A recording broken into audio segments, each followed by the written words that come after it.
The fact is that more people have been slaughtered in the name of religion than any other single reason. That, my friend, is a true perversion. Harvey Milk. And this is the Godless Rebelution. And Ryan is back. Yay!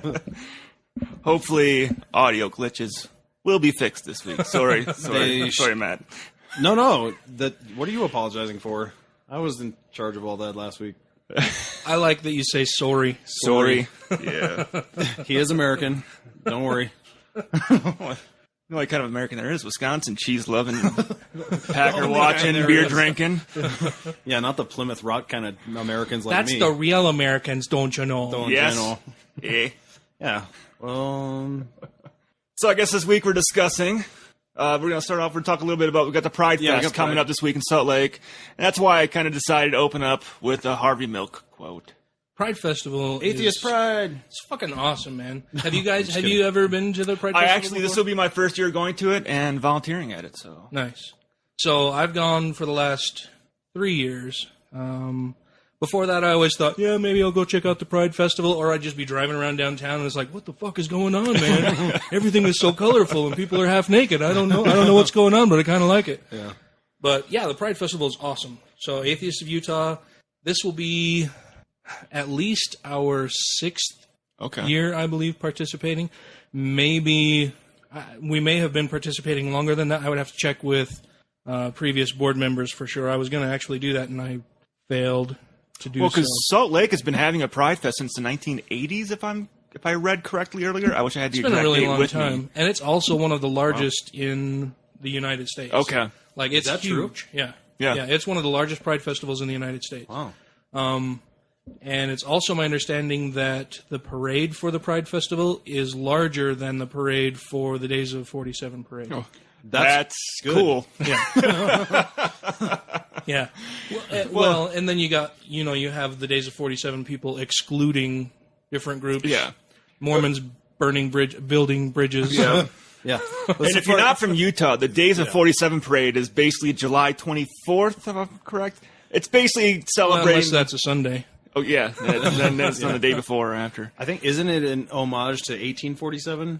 Is that right? Yes. Or is It's But I- not 1947, No. I'm sure of that. Okay. Yeah, So it's it's all gotta be, rodeos. yeah, It's 1847. rodeos, people going with their Mormon hand carts, reenacting the pilgrimage of Yeah. the Mormons to come find and settle Utah and not talk about how they slaughtered all the In their Indians. prairie dresses and bonnets. Yeah. And, yeah. Yep. Yeah. So it's basically... Crossing the icy rivers in the middle of July. And the thing I find is I'll notice towns around here will cancel 4th of July firework festivities, but they'll have a Days of 47 festival going Yeah, on. the That 24th. cannot get canceled. You can cancel the 4th of July, but the 24th, that's... Yeah. In Utah, definitely the 24th is celebrated. a much bigger holiday, Oh, yeah. a much more celebrated holiday. You than can't the, even buy than the alcohol. 4th is, which is weird because, the Days of 47 is basically celebrating, Utah coming to be, Yeah. which had the events that led to us now celebrating July 4th. Had those not happened, Utah, anyway. Where I grew up, we celebrated our town's heritage the entire week of the 4th of July. Oh yeah. So everything was all wrapped up in it. So it wasn't like we're doing a separate thing. Like, hey, we're celebrating, Wisconsin, we're celebrating Oshkosh, we're celebrating United States, all at the same time. Well, have you noticed? So here in Utah, we also have, all of the little cities and municipalities will have their own little like Founders Day celebrations all throughout. I don't know if there's any in June, but there's a ton of them in July. I think there may be a couple in August. Tons and tons of little local city parties and parades and And they all fireworks coordinate. shows and. Like, at least in Utah County, it kind of just runs the county, like Spanish Fork, Springville, Provo, Orem, Lehigh, America, they all do it right in a row, all in different weeks, so they're not really competing. Yeah.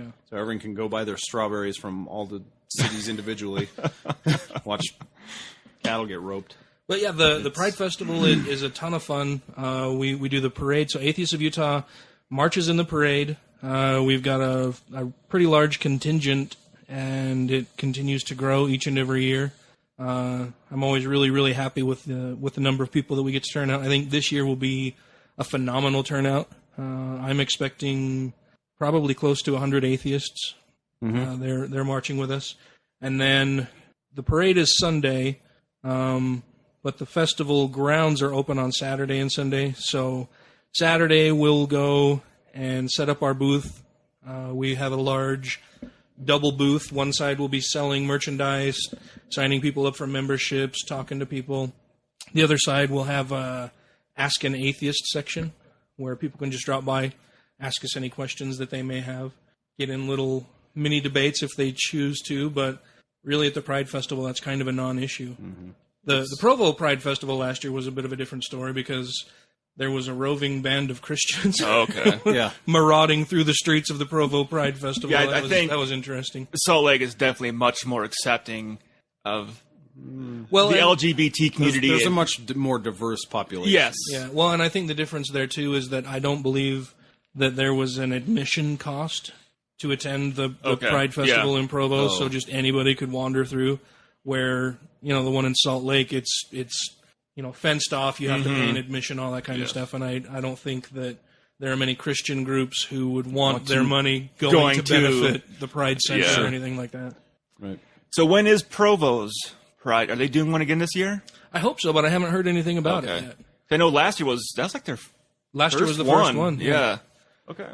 Yeah, last year was the first one. Tracy, I want to say they are. Tracy has just confirmed that indeed Provo will be doing a Pride Festival, so Atheists of Utah will be there as well. We should go to the one in Moab, because I know Moab does a Pride went to that parade. one last year. Did you? It was so fucking awesome, dude. It was crazy. I'm like, Moab's just a fun place as is, with how liberal they are. I'm like, I couldn't imagine how much fun. Oh, dude. Moab is tuna as hell, dude. You had to hear the story. You didn't know that one. Pre-podcast. That was a pre-podcast reference. A little callback. The Provo one was really cool. It was our first one last year. And then we went to, it was me, Tracy, and a couple friends, went to the Moab Festival. We weren't there as vendors or on display or anything. We just went to go to the festival. It was so fucking fun, man. They have an orange party there, I think it's the first night. Okay. For all the Oompa Loompas. Yeah. Well, it's at a bar, and there's just, it was awesome. I mean, just everything is covered in orange. Everybody's wearing orange. Well, the parts that they're covering are covered in orange. And I mean, it was so awesome. There was a huge drag show. Very, very cool. So much fun. I definitely want to go and do that again this year. Yeah, I mean, I would be interested in going. Moab's a cool spot, and I'm all about supporting good things. Yeah, it's awesome. Well, and the cool thing about Moab is that you can just walk everywhere or stumble everywhere. You didn't really have to drive anywhere to do anything. You're just walking around town. Yeah, the main parts of the town are 3 blocks, maybe. Yeah, I'd say you could probably expand it out to a total of like 10 blocks. 10, and they got campgrounds right in downtown Moab, so you can just walk back to tons a tent. Of bars too and stuff. Yeah, cool. Yeah, that's cool a ton place. of fun. Yeah, that's cool. I know Beth, my sister, talked about the Provo thing last year. Oh, did she go to it last year? Yeah, and I know she had mentioned something about them doing it this year too. So I guess, and we just got confirmation. So yeah, that'll be a great thing. That'll be exciting to. And I hope if David and Gabriel from LA are listening, come out. They used to live here. He's like the best crossdresser I've ever seen. Oh yeah, yeah, dude, he's phenomenal. Better than I'll bet he's not better than Indie Skies. Have you seen Indie Skies? I'm trying to remember how tall she is. It's like 6'9", 6'10". I mean, really, really tall, but just gorgeous. That's tall, yeah. Just wow. No. Yeah. I got a buddy. In like I don't know these guys. I was following her around, and this was at Moab, so I was like following her. Yeah. Yeah. Really, really cool. Indy and Gina were both really, really cool. Mm-hmm. They had a bunch of different people in drag there, and put on a whole drag show at Woody's Tavern. Okay. That's like the main bar there in Moab. Just a ton of fun, man. I had a really good time. And I've never met a bad person in Moab. I mean, whenever I've gone there, I've just like go to a bar and just chill out. Everybody's just there to party. Yeah, exactly. Everybody's there to have fun, and it's a good place. Yeah, there's nobody there harshing your buzz, man. Yeah. Think we can get a bunch of rednecks out if we say that we're gonna have drag day down there, like in the. I doubt it. You think they'd be confused between drag racing and drag dressing? Yeah, that's what I mean. Oh, you mean just confused? Because they think they're going to get the drag race on Main Street in Moab. Yeah, maybe. Yeah, I don't know. Possibly, I don't know. Perhaps, maybe. We'll call this new segment "Matt Kills the Momentum of the Podcast." No, but yeah, the Pride festivals in Salt Lake City, the Salt Lake one, of course, is awesome. The one in Provo was a whole lot of fun last year. I hope that when they do it this year, we're allowed to put our booths actually on the grass. The place where or maybe it'll be at a different location, but where they had it last year, we had to set up our booths basically in the road. Oh. But this road was so old and had been built up so much and repaved so much that there was like a 12-inch drop-off from the road into the gutter. Yeah. And we had to put our booths, they had to be... Yeah. They couldn't be on the grass, they had to be in the road. And you it can't was get just anything like level. It was trying to set up a booth and tables on a bubble. Yeah. It was kind of rough. That's how they do it. That's annoying. Yeah. So Salt Lake though this week, since I don't know if we don't have the dates for Provo, right? I don't have them yet. Tracy may know, but she just so that starts escaped when? upstairs. Yeah. Saturday. What time is it? I don't know what time it kicks off on Saturday. Is it afternoon or is it morning? Because Sunday it's the morning. It's usually at 10 a.m. I think it's late morning, probably 10 or 11. You can find all the details by going to UtahPrideFestival.org. They've got a pretty fancy website set up that gives you all the details of the different performers, the times, the schedules, all the different dinners, gives you information on the parade marshals, parade entries, all of that fun kind of stuff. And they do have a lot of local vendors too, and they got beer and Yes. refreshments. Yes. And so, Lots of beer, lots of food, lots of awesome people. So you can't go wrong. Yeah. Yeah. So if you're in the area, head up this weekend. You won't regret it. It'll be awesome. And Stop by the Atheists of Utah booth and say hi.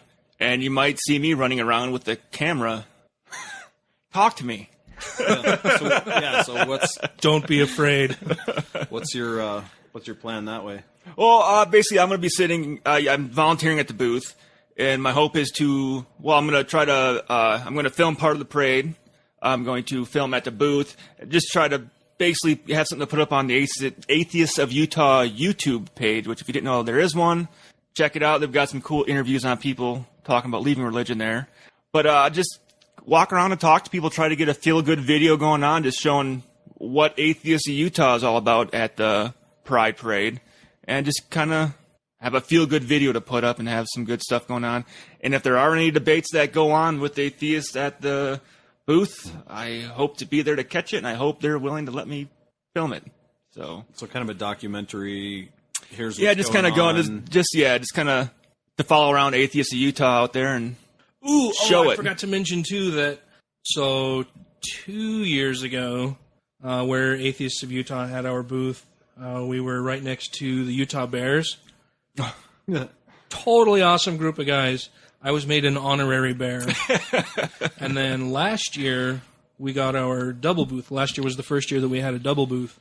And they moved us to a corner of the festival that I actually loved that location. It was awesome. I mean, there was a big tree. We had a bunch of space behind the booth where we could all lay out blankets and chairs and chill out when we were not running the booth or whatever, just have people come back there and mingle. This year, they put us in a different location, and I'm hoping that they put us next to the Bears again, because they're a lot of fun. Yeah, we cleared this up last week, I think. I'm a bear cub. There was some confusion at first. I may have been an otter, but Dan is a red panda for sure. Red panda. I got to admit that I didn't know what a bear meant in the gay community until about 2 years ago. Tell me you YouTubed that. No, I was looking for a way to insult one of my friends on Facebook who is a Chicago Bears fan. So I typed in like the Bears are gay, and all I got was pictures of men. Of hairy, half-naked men. I mean, at first I was like, oh, that word has a different meaning than what I originally knew it as. Now I know. And this was when was this? About 3-4 years ago. Oh, okay, all right. So, I maybe that I should have known. Like I wasn't too active in a lot of the stuff then. So I didn't know what it was. My ex-girlfriend, her dad and stepmom rent a little house on a river in California, and I I can't remember the name of I can't remember the name of the river, but apparently the weekend that they rent this house just happens to coincide with some kind of bear gathering or bear festival, and it's this, you know, kind semi-rural town in California that's right along the river, and like the bears take over the whole town. Like the movie theater changes into like this bear-themed movie showing place, and there's just a ton. Do they have Yogi? A ton of large, hairy gay men wandering the streets of this small California town. You said it was awesome. Yeah, I'm trying to think of what kind of movies they would play for at the movie theater. I'm trying to think. Yeah, Yogi. For sure. For some reason, The Great Outdoors came to mind because I'm just thinking outdoors movie. Yeah. Great Outdoors, sure. Right? John Candy was kind of a bigger guy. I'm like, he wasn't gay, but Clan of the Cave Bear. Maybe not. I don't think I know. What are some other, what's the show with the guy who? Well, there is The Bear. I mean, that's a movie. Is that the one it's where a Disney movie? I think. Well, yeah. There's that, but there's the movie. It's a Brother Bear documentary of the guy who lived among the bears. Oh, yeah, he got mauled. Was it called Grizzly Man by Werner Herzog? That guy was Timothy Treadwell. Stupid. That's his name. I haven't watched the movie. That's on my it's a really to-do cool list one day. It's a really cool show. With a terrible I mean, ending. We'll call that segment Dan Brings the Podcast Down. I would applaud the guy's efforts to bring awareness to wanting to help and protect bears, but to get to the point where, like, oh, these guys with 7-inch claws that eat nothing but meat are my friends. Yeah, well, they eat berries too. It's more complicated. Picnic baskets. It's more complicated, but you know, yeah. I mean, I think he forgot they were wild after a while. Did you watch it? Yeah. Okay. So when he goes back, he went back later in the year than he ever had been. And so what he ended up was encountering all the bears that had been too old, too sick, too senile, whatever, and they had been moved to the outskirts of the group. And he was within that group. The other group had moved on. So they didn't know him. They were hungry for anything. They were the ones that would dive down for the dead salmon that had been there for a month. And I still think if it were the other ones and they were hungry and they wanted to eat something like easy meal. Maybe so. I mean, I'm not saying the guy's judgment was the best, but listening to that phone call when he was being mauled, I mean, it was pretty horrific. Yeah. Well, it wasn't a phone call. It was on the phone. His camera. The video camera was in the tent and it was running. It didn't catch the actual mauling, but it got the audio of him and his girlfriend being killed and eaten, yeah. Jesus. It was actually the pilot, the bush pilot that flew them back in there. He flew out like a week later because he was supposed to get a contact from him saying, hey, you know, we're doing good. He didn't get his contact, so he was worried. He flew out there, and he walked to their campground and found them both off in the woods. Well, he found the campground all thrashed, went and got the cops, then went back, and then they found the bodies pretty much partially eaten. Yeah. Wow. And then they killed the bears. Yeah, and that is not going to happen at Pride Week. No. So got to put them down. They started eating people. Yeah, I don't have cannibal bear boots. That sounds like a bad sci-fi movie. Well, yeah. So Tracy and I watched the season finale episode of Hannibal. Have you guys been watching? I watched season. Talking of Hannibal, the show they will not show here in Utah on TV. Wait, what? Well, yeah, it's supposed to be aired on NBC and NBC is owned by KSL. Yeah, KSL is the local affiliate for NBC, and they won't show it. Oh God. But I watched half of season 1, then they pulled it off of. I didn't get to finish it when it was on the on-demand, but now it's on Amazon, so I'm actually planning on going back and watching it. They do it on. I think they play it on the CW. Okay, CW network here locally. And is it produced by Tyler Perry or? No. Oh, okay. No, but it's fucking awesome. Yeah, from what I had seen of the show, I enjoyed it quite a bit. I was like, this is it is so good. And the season finale, I was just like, holy shit. I read an article talking about it recently, and they were just mentioning how awesome a show it is, and talking about the relationship between the Hannibal's character and the character who kind of works for the FBI, who's been, trying to arrest him or he's get like him the caught. profiler. The profiler who knows that Hannibal is a killer. It's just so awesome. I mean, the the imagery, the writing, the acting, all of it is just fucking phenomenal. If you haven't been watching it, you should.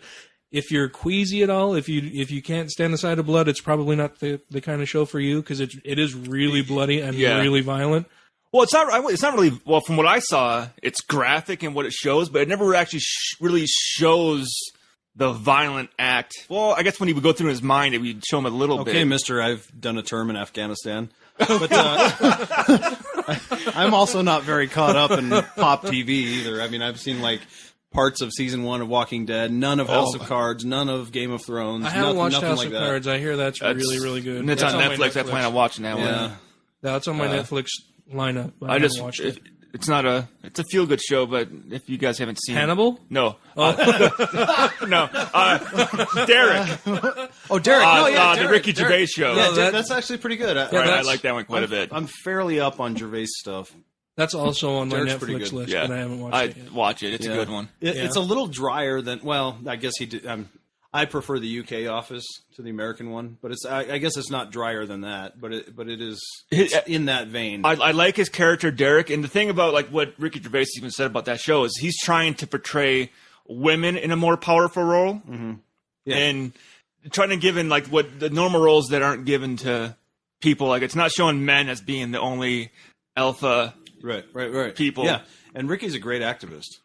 For all those categories, you know, and he sort of just does it subtly and, you know, as it should be, not over paying too much attention to that kind of thing, or, you know, but just sort of does it how it should be done equally, and how it actually is in the real world too. And since he's a huge animal activist, the show is all about animals too, and he's hilarious as well. Yeah, he's funny. Yeah, yeah. I like that he included Carl Pilkington, who was the shit in Idiot Abroad. I always wonder, like, is any of that like that's exaggerated? Him. Or no, I think it's, watch the Ricky Gervais show. Well, yeah, I have. It's just them making fun of Carl Pilkington. But I mean, even then, it seems like he's got to be putting some of that on, right? I think we all know a Carl Pilkington, though. If you think about it, we all know that guy. That's just that. Who's just out of like it. so blissfully ignorant of the world around them. It's not that he's yes, but it's not that he's dumb. It's just that there is an attitude, and his brain works in a different way. You can find this in New England still today, where people don't want to get out of their comfort zone. They don't want to go to the next town over. They want to just do their thing and not be bothered and and live in this tiny little. And that still exists, and that's fine for them. They have no. Well, it's all over the South too. Yeah. Yeah. Well, yeah. I mean, just that they have no desire to be more worldly, more cultured, more whatever. That's why Ricky thought it would be hilarious. Whoa. Send him have you seen the whole series of Idiot Abroad? There's 4 seasons of it, I think. Yeah, and then the one where they send Carl and Warwick Davis to get Yep. That was funny because Warwick Davis is having a blast. Well, yeah, because he's getting biked around in a freaking basket, dude. And he just has fun. Like it's a little easier to have fun, but no, it's true. His attitude was better. Oh yeah, yeah, it was funny. No, I haven't seen all of Idiot Abroad. I think I watched the first season and part of the second season, and then for whatever reason it kind of dropped off my radar. Honestly, the last season wasn't the best because Carl actually started getting into it. Yeah, he did. Yeah, he did. He started enjoying himself. It's like, that he's having fun. It's right. not funny. And so then all of a sudden Derek came out, and that's a callback. And Carl, I thought, was great in. He acted a lot better than I thought he was going to be able to act. He was actually pretty good. He kind of played himself, but still. There's a few scenes you'll see in the show where like Ricky Gervais' character is wrestling with Carl's character. And you can just see him on the ground. He's like, oh, fuck this. Yeah. It's fucking cut. Yeah. I'm done. I'm going to pass out. Yeah.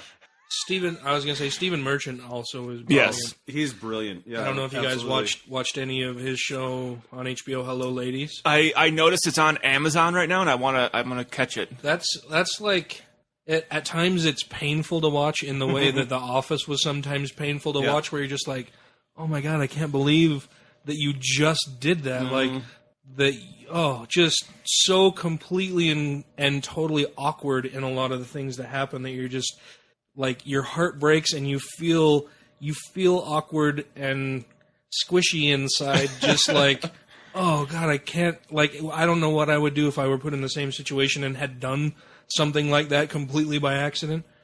And I think with a show, if you get that emotion out of it, they did their job. Oh yeah, definitely. That's what's their. Yeah, that's the whole purpose. Yeah. Of it. Have you seen any of Merchant's stand-up stuff? No, I didn't know he did stand up. Dude, yeah. Well, so he and Ricky both wrote The Office UK, and that was a hit. That was hilarious. It was picked up by Germany, Russia, Japan, America, a whole bunch of other. And then there was kind of this big knock on these guys that they didn't come from comedy kind of thing. But then everyone thinks they're funny, whatever, right, kind of thing. Yeah. So they're like, fine, fuck you guys. We'll go do a stand-up. And so Ricky went out, killed it. Oh, yeah. And was hilarious on stage. Is it out of England? He did a couple of those, yeah, and I think he's got Animals. I think his first stand-up was excellent. I think his second one was meh. It was all right. Had some really funny moments. Yeah, he had Out of England 2, and Animals. Okay. I've seen Out of England. I like that one quite a bit. Probably because they're all. It's a lot of 80s I think rants. it was Out of England too. His whole Noah's Ark bit. Yeah, that's funny. Hilarious. But Stephen Merchant does one too, and I think it is actually called Hello, Ladies. Oh yeah. Yeah, and that's really good. That's what his stand-up is named? I think so. I believe it's on Netflix. Yeah, that show is really good. Yeah. So I think I watch too much TV. Sometimes, like, I don't feel like I watch a ton of television, but then we start talking about these different shows. I'm like, oh, yeah, have you watched this? Have you watched this? You guys should really check out this show. Well, being a federal firefighter, sometimes our jobs get boring. Yeah. And I'm at work for 48 hours at a time, so at night, all I got is my iPad and Netflix, so... All right. So me and Dan will discuss legitimate excuses. My girlfriend likes to watch television shows a lot. Me too. That's what it is. That's what it is. It's our quality time. Yeah. QT, as I like to call it. Yes. It's too hard to say quality time while I'm looking for something new on Netflix. I have this, my queue is like lined up for probably the next 20 years. Yeah. I'll never get around to watching everything I've got on the queue. I tend not to queue stuff, which makes me mad sometimes. So, like, if I fall asleep watching something, I'm like, oh, I want to watch that. But I'm falling asleep. Then I wake up, and Netflix has this horrible habit of after you watched it, unless you remembered what it was, it doesn't show up anymore. It's like if I go through, oh, there's the new releases. Wait, since I watched it, it no longer comes up in my new releases. Damn it. And I'm like, I can't remember the name of that movie now. They have a history. I think you can look at on the computer they do. When I use my iPad, it's like a dumbed down version of it. And it's and you were saying that your job gets kind of slow and you have nothing better to do than watch shows sometimes.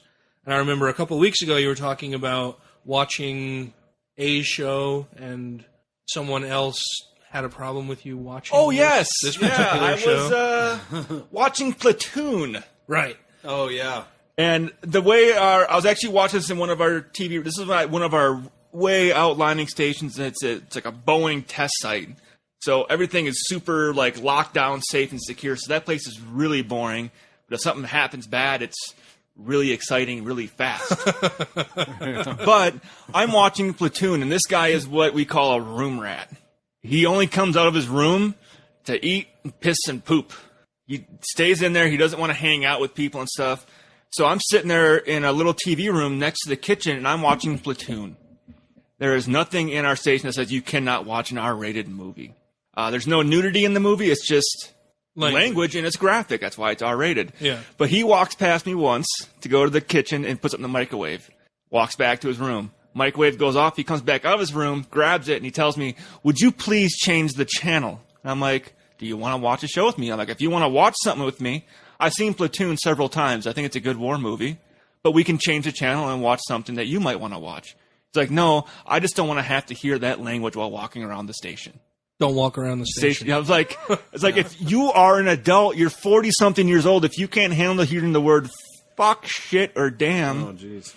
And he is he's one of the guys that will sit in his room and read the Book of Mormon half the day. Well, why is he in that job? Because that's what he is. He actually told some guys at the fire station, we had some reservists come from a different state to do a 2-week with us.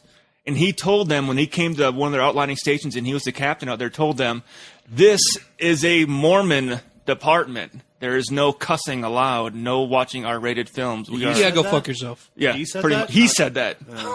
When the rest of the department heard he said that, we're all like, fuck that. Fuck that. Yeah. Fuck you. We are not a Mormon fire department. Yeah, well, there are just some jobs. I mean, if you're going to work at a prison, or even a county jail, or be a police officer, a firefighter, be in the military, you got to have a little bit of. Be a comedian. I mean, especially when it's treated as like it's like a home, like especially at a fire department where you're there for 48 hours at a time.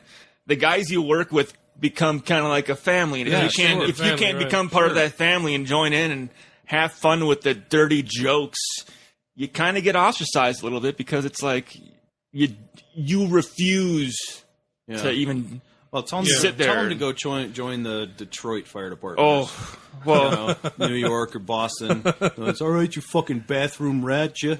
Yeah, it's well, is it bathroom rat or room rat? And I can't remember. Rat. Yeah, we'll make him a bathroom rat. So when you mentioned this a couple of weeks ago, I can't remember at the time I thought about it, but I don't know if I ever got around to telling you guys the story about my buddy who, before the podcast, we were talking. I said he lived in Rhinelander and worked out here at Utang, whatever. So he was telling me that he was out at work at Utang. It's the Utah Air National Guard, and he was a mechanic out there on the 130s. And they were doing whatever. And one of the guys that they worked with was really, really staunch LDS. And, military guys, I would guess almost wherever you go, use the word fuck, shit, they cuss fairly liberally, right? It's common language. It's a good smattering of smut all over the place. Yeah. And they're in the hangar, they're doing whatever, and he just kind of walked up to a group of them one day and he's like, I really don't appreciate that kind of language. And they were like, well, what do you mean? Well, when you guys say the swears. That's not gonna draw you any problem. Oh man. Okay. The swears. And my buddy says, so we start going through the list of things that he doesn't approve of us saying. Yeah, so it's like, well, can we say shit? No, I'd prefer if you didn't say that one. Well, what about goddamn it? No, that one's really bad. You should never say that. Okay, what about damn it? Well, that one's it kind of depends on how you would use it, but I would prefer that you didn't. Bitch, no, that's not very respectful.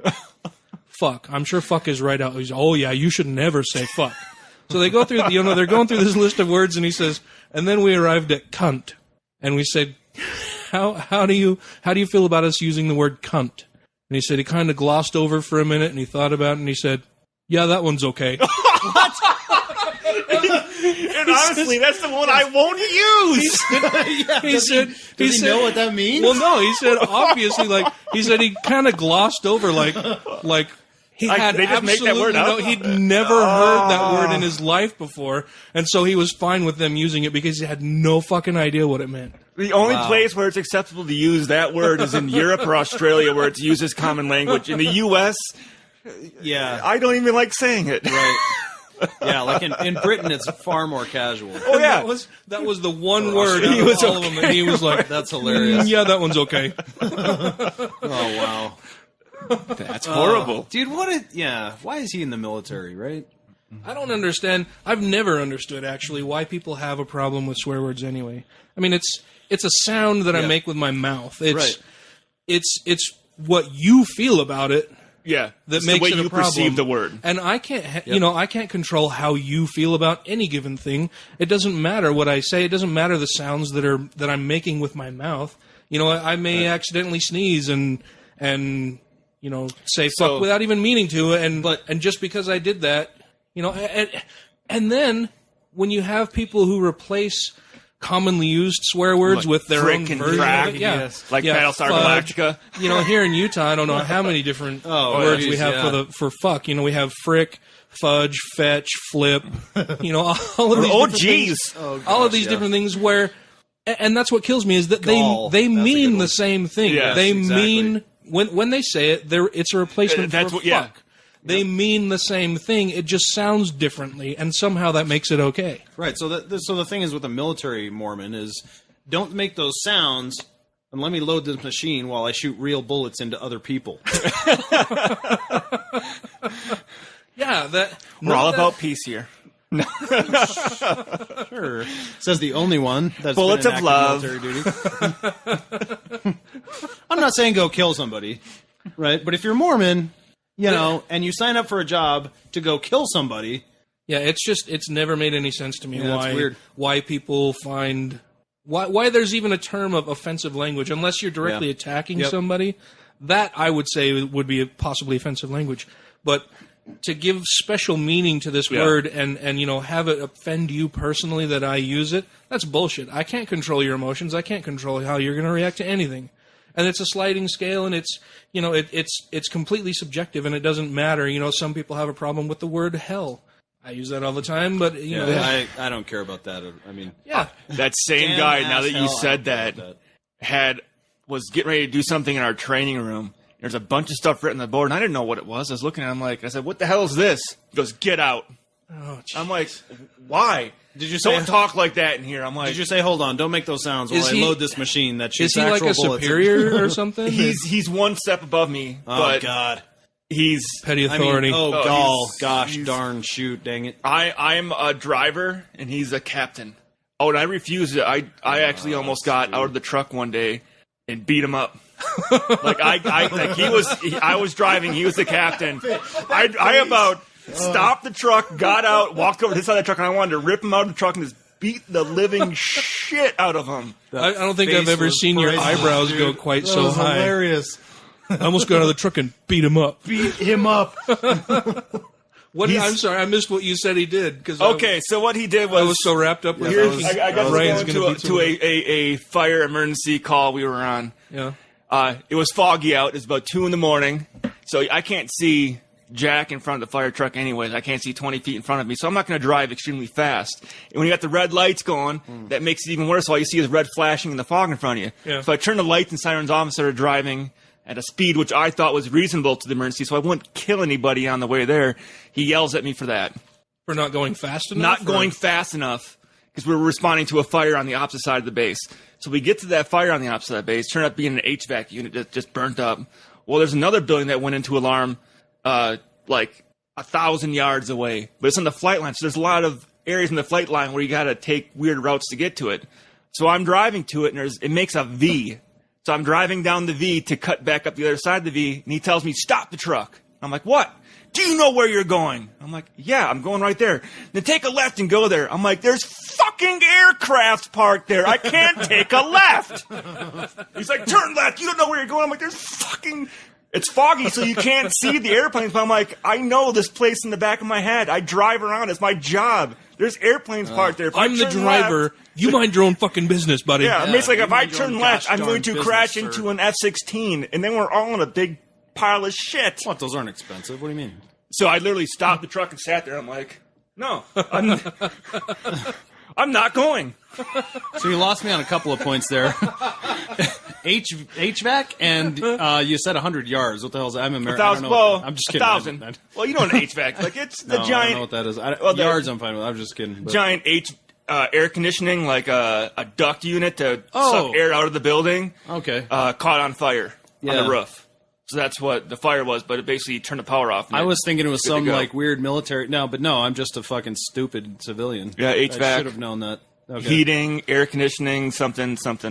Heating, ventilation, air conditioning, I think is what it is. Stop the story. No, that was funny, though. Yeah, but the other building was just a normal fire alarm, like something went into trouble, so I wasn't really too worried about it, but he was pissing me off, so I stopped the truck and just sat there for a little bit. It's like, no, dude. Is this fast enough for you, Captain? Do you want to drive? Pretty much. He is one of those guys that will tell you exactly how to drive the truck. That would have been fucking hilarious if you just got out and just started walking back to the base. Like, fuck this shit. You fucking drive. I'm going back to the station. You can drive your own fucking truck there. I would have, but it was like a 15-mile walk back to the station. I've had enough of your sassiness. He's one of the guys where if I look at the roster board and I see I got to drive a truck for him, I'm like, today's going to suck. Yeah. Just put on fucking Platoon. Yeah. Drive the whole way. Well, do we got any news stories for today? We've kind of been ranting for a while, even though it's good to rant. Yeah, we've got I like newses, rambling. some newses. We got some fucking tuna newses, dude. Tuna? Bro. Lay the tuna on me, bro. I got one from Hemet Meta, but Yeah, he pretty much says all of it. I mean, there's not a whole lot to go into, but he starts by saying it's never good when you cause your own unintentional billboard controversy. Alabama-based Lifesavers Ministry, LSM, put up the following ad in the city of Auburn. Let's see if you can figure out why it's caused a stir. He alone who owns the youth owns the future. Adolf Hitler. Train up a child in the way he should go. Even when he's old, he will not depart from it. Proverbs 22:6. So those were both featured on this billboard with a picture of a group of children having their hands held. Now, I saw this headline, but I didn't get to read the story. Why? I mean, the picture I saw had the quote, and it had, the little tagline attributing that to Adolf Hitler. They knew exactly who it came from. Yep. What does it say why they figured that would be an okay thing or a good idea? Or sure doesn't. Yeah, no, they didn't. It was catchy. They didn't own any of it. They do they know who Adolf Hitler was? I think there's. Yeah, I mean, the thing is that quote they use was part of Adolf Hitler's propaganda billboard type thing in the 1930s, where he's trying to get kids to join the Nazi youth. Right, and so aside from getting Pope Ratzinger and a handful of others in that campaign, he apparently has gotten some of the Southern Christian Baptists, I guess, but at least the LSM group that decided that would be a good idea to put on a billboard. So, I mean, I can just see the meeting going, "We got this quote from Hitler we're going to use." And what was the quote again? The quote is, "He alone who owns the youth owns the future." Owns the youth. So whoever controls the minds of the youth controls the future. Is basically how I take that. Yeah, sure. Yeah, I would say that I would agree with that.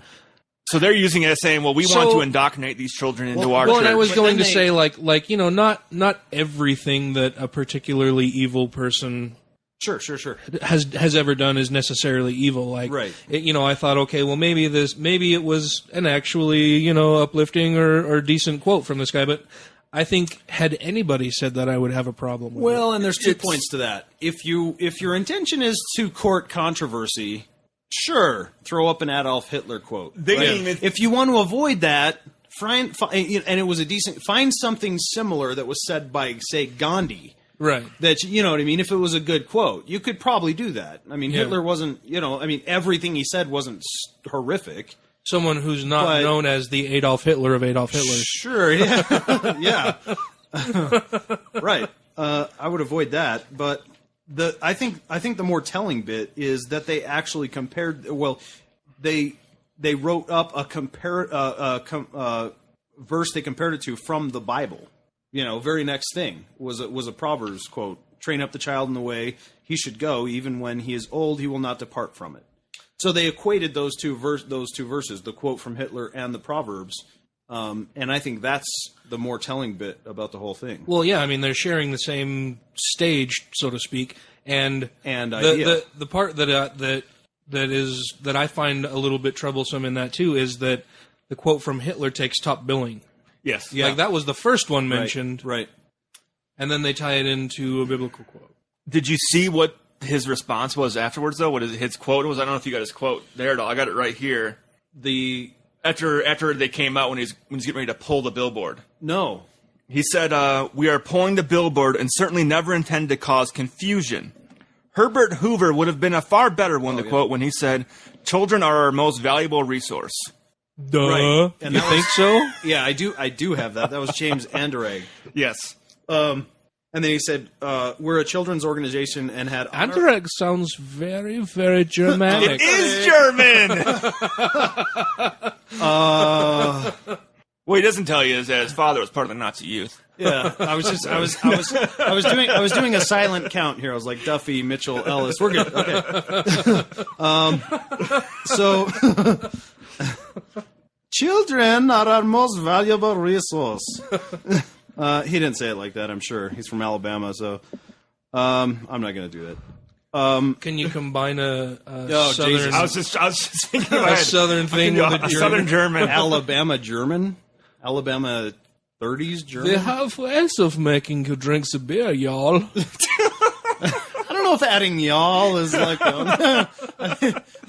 I'm acclimating. Sure. So, yeah, he goes on to say we're a children's organization and had honorable intentions and nothing less, which I don't doubt. I mean, that's been said by countless Catholic priests. I think many people would argue that Hitler also had good intentions at one time. Of course he did. Of course, Hitler would never have said that he thought he was evil and was doing everything wrong, right? And all of the Catholic priests around the world would never have said, "Wow, of course they would say we have the children's best interests in mind." Neither did any of the henchmen during the Spanish Inquisition. Yeah, of course. The torture chambers and putting people on the boards and stretching them. And why can I not think of the word for that? What? Torture chambers? No. The Christians? Executioners? Inquisition? There we go. Is that what you were thinking? Woo! Yeah. Oh, okay. A lot of terms went by, but that was an easy one. But yeah, I mean, Herbert Hoover certainly would have been a better choice than the guy who ordered the mass slaughter of millions. Oh, yeah. Well, even though Herbert Hoover wasn't a much liked president. Well, okay, but when I mean, it would have been, I mean, it's like Saddam Hussein or George Bush. George Bush isn't the greatest fucking guy you could ever think of, but Saddam Hussein was a monster. Yeah, but they did name cardboard shantytowns after President Hoover and called them Hoovervilles. Yeah. He is kind of linked to the a very big part of causing the Great Depression and being a very big Is part that of where the the stock. vacuum name comes It from? does, He because sucked so Herbert- much. Shut up, ching! Yeah. It might. Wow, he beat me to that awesome punchline. No, I wanted to mention. Sorry, No, I can't believe that got walked on. Who else would have thought of that? I wanted to mention too. Hitler. Can we just briefly touch on me being fucking sick and tired of hearing Christians say, "Well, who else did that? Hitler did that. Yeah. Hitler was an atheist." Yeah. Bull fucking shit. No, he was. There are so many photographs of him with the Christian diocese, with the Catholic. Catholic, yeah. You know what I'm more tired of than that? Is Christians who don't do their fucking research. I was going to say that could be. I was going to be very uncharitable, and I will step away from my. No. You're right. The first thought that popped in my head. And you're right for doing both. For an atheist, he's the only atheist I've ever known that's been in search of the Holy Grail and trying to find spiritual powers to win. Yeah, but even if he was on heroin, but even if you say he was, and Stalin was, and Pol Pot was, and Chairman Mao was, still it wasn't because of their So atheism what? that they did anything. But really, Hitler was not an atheist. No, he was not. No, he wasn't. He, by his own account, was a Christian. A Catholic. But wait, if he's not my kind of Catholic, so he's not Catholic. There were a so true many Christian would never kill anybody. Yeah. I mean, parts of the Nazi uniform said "Gott mit uns." Yeah. God is with us. With us. Yeah. What was the SS symbol besides the lightning bolts? A fucking cross. Yeah. Yeah. So they worship Jesus and Zeus. So they're doubly theistic fuckers. Yeah, I get tired of that fucking. Well, Hitler was an atheist. Bullshit. No, Don't tell me that. You don't know what the fuck you're talking about. What kind of a major ideological issue would an atheist have with a Jew? What would cause them to do something? You know what I'm saying? Zero. You started it all with your Old Testament. God damn it. Sure. Okay. Fair enough. All right. I'm being a devil's advocate here. Yeah, and then some. So, well, no, I'm just kidding. No, but I'm just saying. I mean, it seems like Christians and Muslims have a much bigger problem. And I was going to say at the same time, atheists would celebrate. I just think Jews are hilarious. The Christians say that they have a big problem with Jews because the Jews are the ones who killed Jesus. Mm-hmm. But and then denied him. So the flip side of that would be atheists saying, "No, you're awesome for killing Jesus," right? Yeah. but that brings up my then favorite too, joke. you could argue and say, "Well, no, because killing Jesus led to the ultimate sacrifice and salvation for the rest of the world, blah blah blah." So atheists wouldn't have been happy with that. But still, I'm torn on the issue of whether Jesus' crucifixion was good or not. Well, Do we even know there was a guy named Jesus crucified? I believe there was not. Yeah. And I'll tell you why. Because what's a good analogy for this?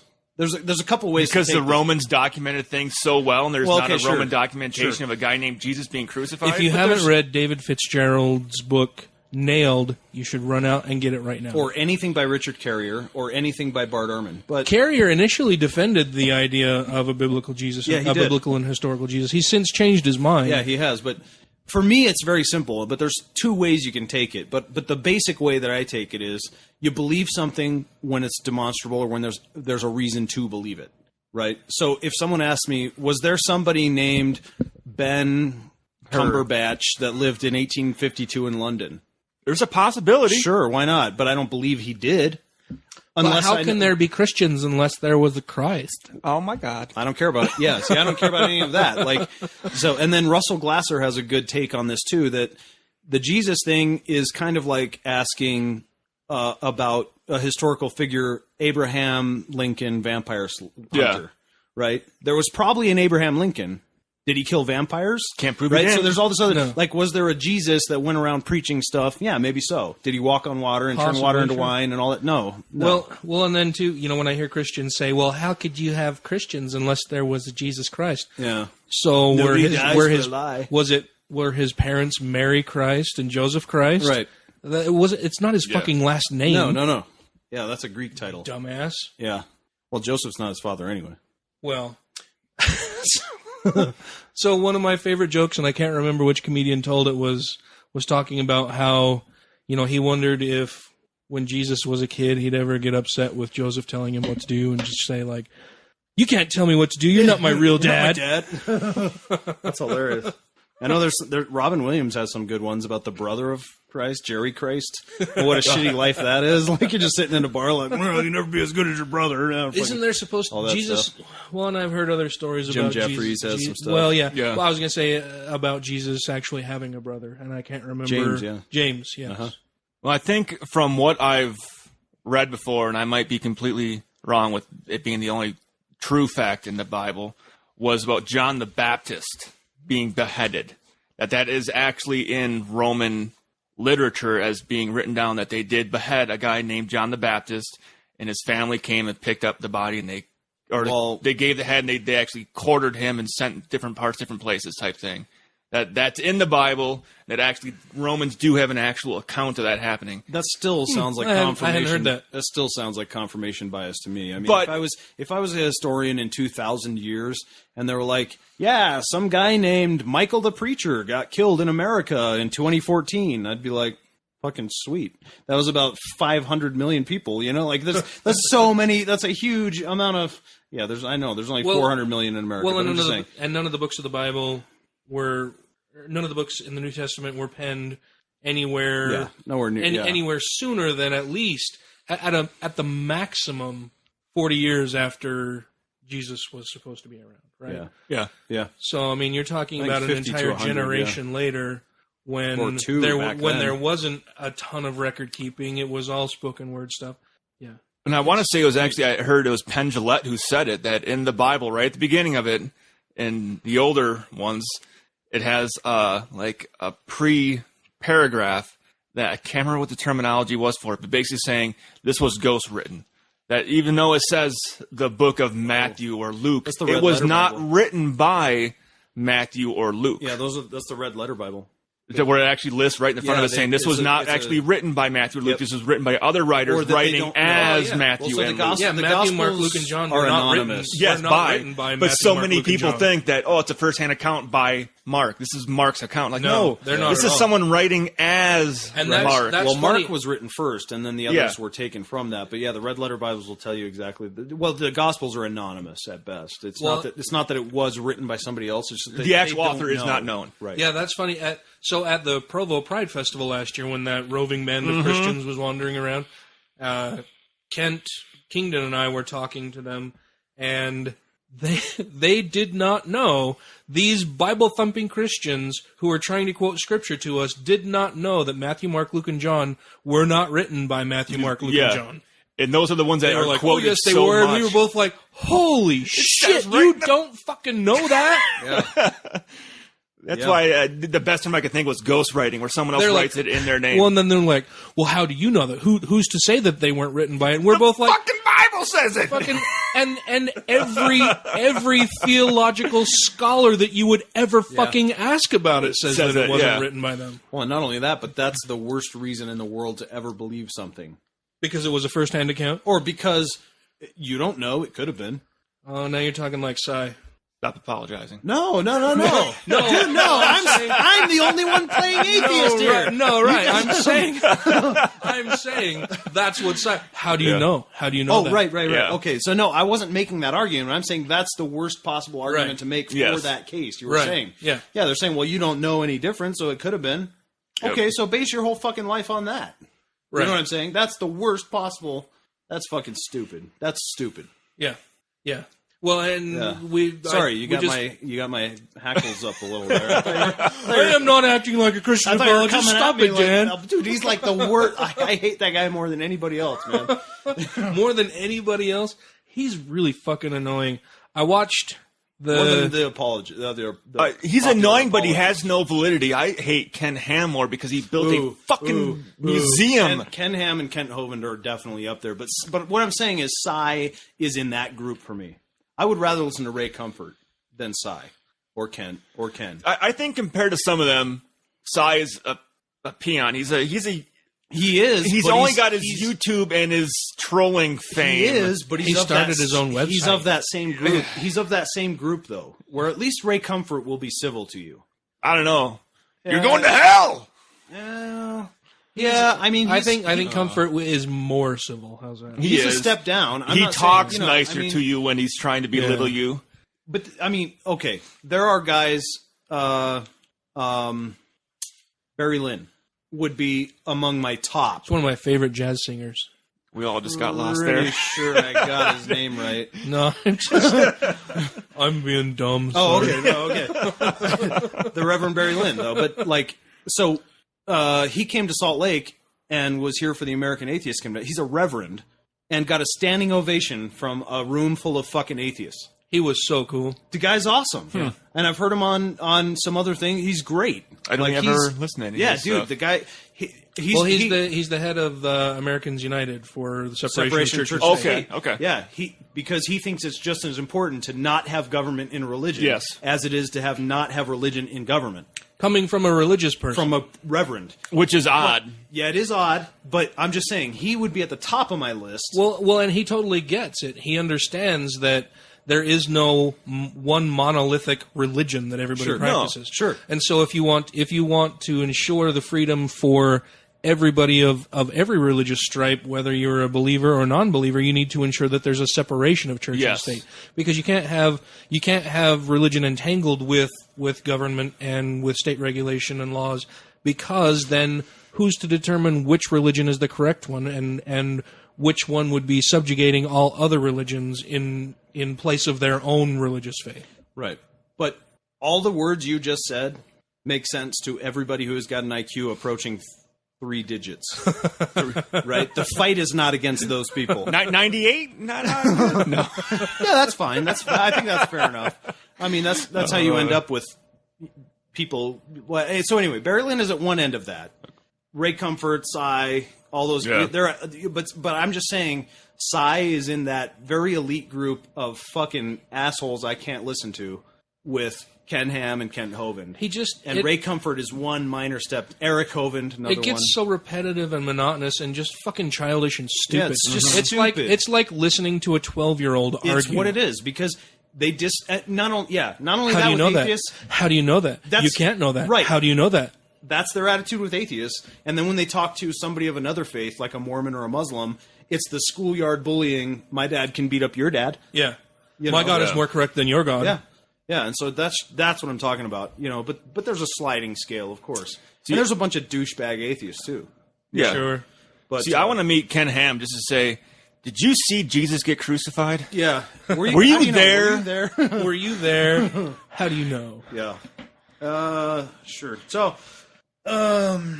since we're talking about 58 IQs, I thought I'd bring up Phil Robertson. Oh, did you? I didn't read the article. I saw the headline of it because I know which one you're going for. Oh, I thought you were going to go Texas executions. No, nobody. Texas. Texas executing Did I miss something? people who are basically mentally handicapped. Oh, that's fucked. And that's been going on a while in Texas. Yeah, and basically saying they're going to not follow Supreme Court ruling on what would constitute somebody who is mentally challenged and doesn't know any better, and still execute them. Basically saying that they would execute still and continuing, even though the Supreme Court has ruled otherwise, that they would continue executing the mentally handicapped, mentally challenged people. That's wrong. Yeah. I mean, there's no way around that one. That's wrong. Give help where help is needed. Yeah. Anyway, I'm sorry. Please continue. You were saying what? That's okay. We're just continuing our Dan Brings the Podcast Down segment. You're very welcome. I just shed a tear. I knew some news you guys didn't. Yeah, it's true. I was gonna. Never mind. Phil Robertson, one of my heroes. True. Tuna? Said that that was totally tuna. People are listening and going, what the fuck are they talking about? Stay tuned to next week. I might explain it. Or not. Or not. You never know. We're just way more tuna than you. So Phil Robertson made He made a statement at the Republican Leadership Conference in New Orleans saying, quote, "We threw God out of schools and the courthouse. Separation of church and state. I'm telling you right here what the Founding Fathers said. Does it sound like separating God Almighty from the United States of America?" Oh, this guy's got horrible grammar. Well, and I was going to interrupt you and say, is God so weak and ineffectual that we puny humans can actually throw him out of schools? Yeah. If we can, he's not very omnipotent. Yeah. Right. So instead of reading this, I'm just going to paraphrase. He's saying that the separation of church and state is bogus, and we're the ones that have expelled God from our schools, and that's the reason why we're having issues. He does say, quote, "By removing the Bible from school, you'll be wasting time and money, punishing criminals, and there's no going to be and there's now, is that supposed to be now? I don't know. There's going to be an explosion of crime."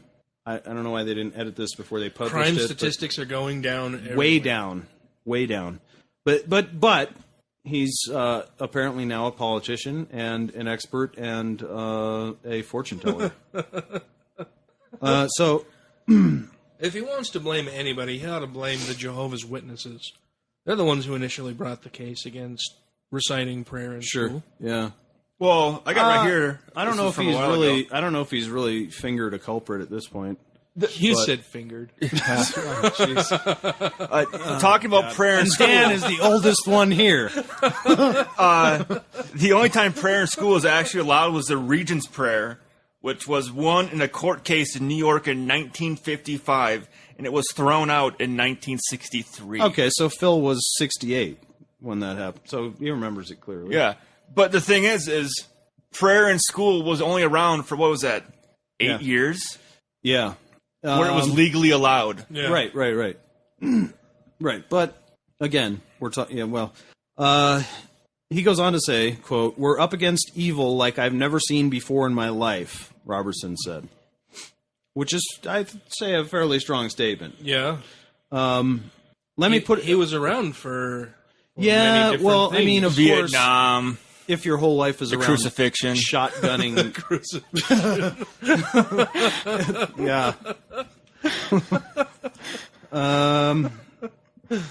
Yeah. Yeah.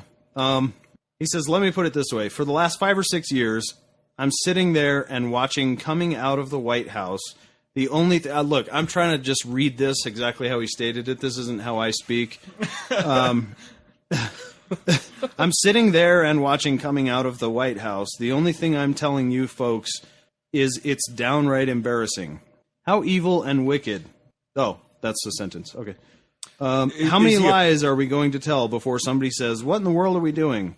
It's not based on the power of government. Our founding fathers had it right, and we started out so well and made it the greatest republic on planet Earth, and wow. and we screwed it up in 238 years. So we started out so well where only white slave-owning men could vote. Yeah. Women were repressed. Yeah. There's an even greater divide of wealth where basically either you were working the farms or you owned the farm. Exponentially great. Yeah. I think this maybe one of the saddest things about this whole paragraph is that I actually went through and read and highlighted this throughout the day, and I still couldn't avoid reading it like Data from Star Trek. What in the world are we doing? So, yeah, he's obviously got a pretty romantic view of the past. Yeah. Most people do, though. That's true. It's true. You don't like to look at the, I guess, shittiness of the way it was. You like to romanticize it and think it was so great. I agree. It absolutely is. But so let's understand that and not fucking put those people in positions of making decisions for the rest of the people. Right? So when you hear someone talking like this, you ought to just say, they're just a fucking nuts old person, whatever. That's fine. And, but you don't start, okay, my problem is the way that the GOP's been cozying up to this guy since he came out with his bigoted anti-gay stuff. And they're looking to him like, okay, here's another guy that's on our side that's going to be willing to go into the go to the media and say the shit we all think, right? That's the part that bothers me. That everybody isn't looking at this guy saying he's just a crazy old fuck that knows how to call ducks in. They seem to have this. It's almost like it's a concerted effort to make themselves more irrelevant every single day. But they're not. I think with what they keep saying, I think even people who are Republicans are starting to go, what the fuck are you saying? Like, not that I agree with you. I might agree with you 50%, but the shit that's coming out of your mouth, it's indefensible. It makes it really hard to support it makes everybody look ignorant. Like, okay, yeah, your financial stuff, cool. Conservatives might be following it, trying to repeal Obamacare. They might all be all for that. But when it starts getting into the racial stuff, and it's kind of like, I know conservatives who are pro gay marriage, who are pro, abortion. I find myself to be very liberal, and I love my guns. But that's a total okay. Let me try to make an analogy here, and I know analogies are meant to simplify. I'm going to try to do that. But so, I have a son, and he's 13, and he has a whole nother side of a family that thinks completely differently about everything from me. Yeah. So his grandparents on that side think I'm just evil, and will say so. Which is illegal. We won't talk about that part because I don't care. But the point is, that puts my son in a position of saying, or thinking, oh, that's a fairly strong word, and that's not true. I've been around him. Yeah. He's right. So now... My dad's not evil. Okay. Well, he has a lower voice than you do, but that's okay. I'm just kidding. My dad's not evil. No, but... so now he's in a position of, like... He doesn't have to completely disassociate every emotional connection from them, right? But he doesn't have to agree with everything they say. But he can still be on board with his grandparents as a whole, even though he's put in a position of having to defend that particular, right? So that's kind of how I view this, because I don't think it's just a single... it's a multifaceted situation, right? So the GOP might cozy up to some stupid idiot that most people are going to be like, I'm not sure I agree with that guy, or whatever. But they're not going to drop the whole party over some. Yeah, see, so that's kind of what I'm saying, but it worries me. I'm seriously bothered by stuff like this, because I think there is a contingent of people that want to see the Cruz-Robertson campaign. Oh, fuck yeah, definitely. We know that there are, but at the same time, we see people. Scary. We see, on the flip side of that, we see people like Charlie Crist, who has left the Republican Party because it got way too fucking bigoted and dickish to want to maintain any kind of association with it. Yeah, one guy. I'm sure there are others. He sprang to mind. But definitely there are people who are all on board with, let's tell the gays that they can't get married, and we're going to tell those they're rebel. Yeah. Got in school. Yeah. Right. And I guess so.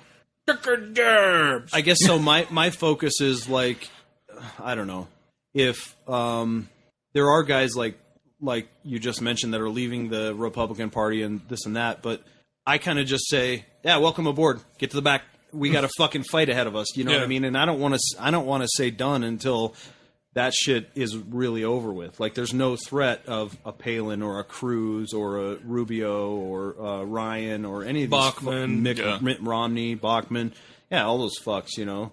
I personally see the Totally out of the way. divide between Republican or conservative, liberal, not even a Republican Democrat, because I think it's more strong lines at the conservative liberal as more of a divisive thing than religion, as dividing lines between people saying, well, fuck you, you're a liberal, or fuck you, you're conservative. We have nothing in common, so... Or you shouldn't get to vote because you're a liberal.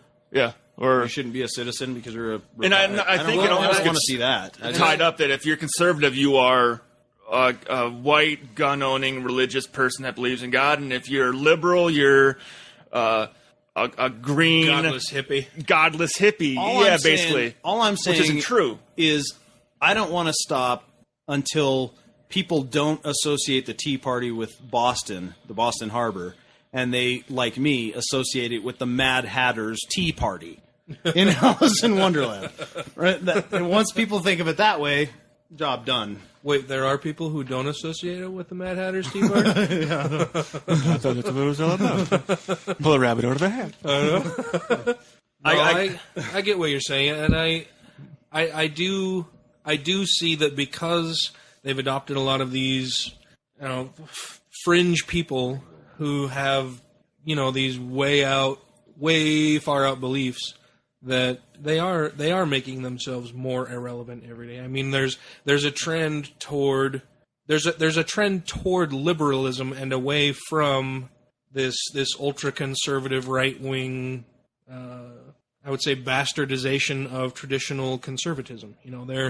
They're on the wrong side of history, and they're maintaining this hardline stance, and are drawing, the fringe element and the dregs of humanity along with them, and associating themselves with those types of people, and are making themselves more irrelevant all the time. Mm-hmm. Now I know everybody, whichever side they're on, you always think you're on the right side. Yeah, we are. Yeah, which I obviously think I'm on the right side, but they obviously think you're on the right side. Right. But my thought is, you wouldn't align yourself with a side knowing that it's wrong. But I think I hear a lot of people saying, well, I hate those progressives. I'm like, isn't progressive progress? Progress is a good thing. I mean, how could you not be in line with kicking and screaming into modernity? Yeah, out of where you're at to something better. Because they're old, rich, and white, and things were comfortable for them for half a century. And that's what they don't want to see changed. I look at a lot of it like with the recent changing the CO2 emissions with factories and everything, trying to cut it down. Yeah. The first things I heard, and people were like... For electric companies, right? For electric companies and coal-burning plants and all that kind of stuff. Everybody's like, well, the other countries won't follow with it, and so what the fuck does it matter? You know what happened yesterday? China jumped on board and said, you know what? Yeah. We're going to do the same thing. Yeah. The only other big major industrialized company or country that needs to jump on board and make a huge impact is India, who right now is producing a shit ton of CO2 emissions and greenhouse gases.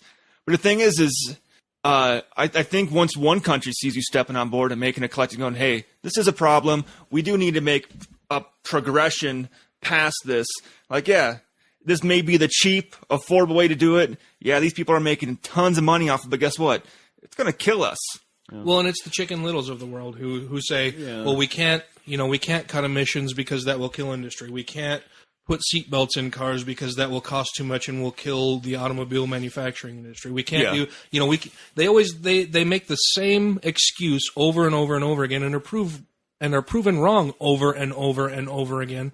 But so many people are ignorant of a lot of these different things that they just go, that'll probably be really bad. Yeah. Like, I don't see how you think that if we go solar, if we go with wind energy, and we go with all that stuff, that you're going to lose jobs. The sun goes away, Ryan. Oh, fuck! But the same thing is, you just created a whole nother industry for all these people to get jobs in. It's not always windy. Well, and what if you start throwing up all these windmills and they just start sucking up all the wind and then the wind stops? Then what? Then what are you going to do? They were going to put up fans to blow wind on the windmill. How am I going to enjoy my Arnold Palmer in a hammock without a breeze? We're all fucked. I mean, America is by far the most backward, quote, industrialized modern nation in the world. By far. I mean, not to sound conspiracy theorist-like, but if there's money involved... Well, no, of course. You're not going to give up your cash cow to do something else. Like, hey, all my money's in coal, so of course I don't want to give up coal. Well, and I don't know that we're the most backward by far. We're certainly the most backward in that we've allowed, special interest moneyed groups. Okay, name it. To dictate what? Name what? The more backward Western civilized, quote, civilized modern country. We are the Western. All right. So anyway, Western compared. I'm just saying. where? I mean, I put you on the spot, maybe unfairly, but I'm just saying when you compare to North Europe, Western Europe, Britain, Australia, and those other countries that are Western modernized countries, we're by far the most backward. Well, I would almost. Sure. I'll agree with you. Yeah. I almost want to say I'm not saying India. I'm not saying that in a 9/11 truther type of. I'm just saying, in terms of industry, what we're fighting for politically. Yeah. Right. Those were fights that were had a half a century ago in these other places.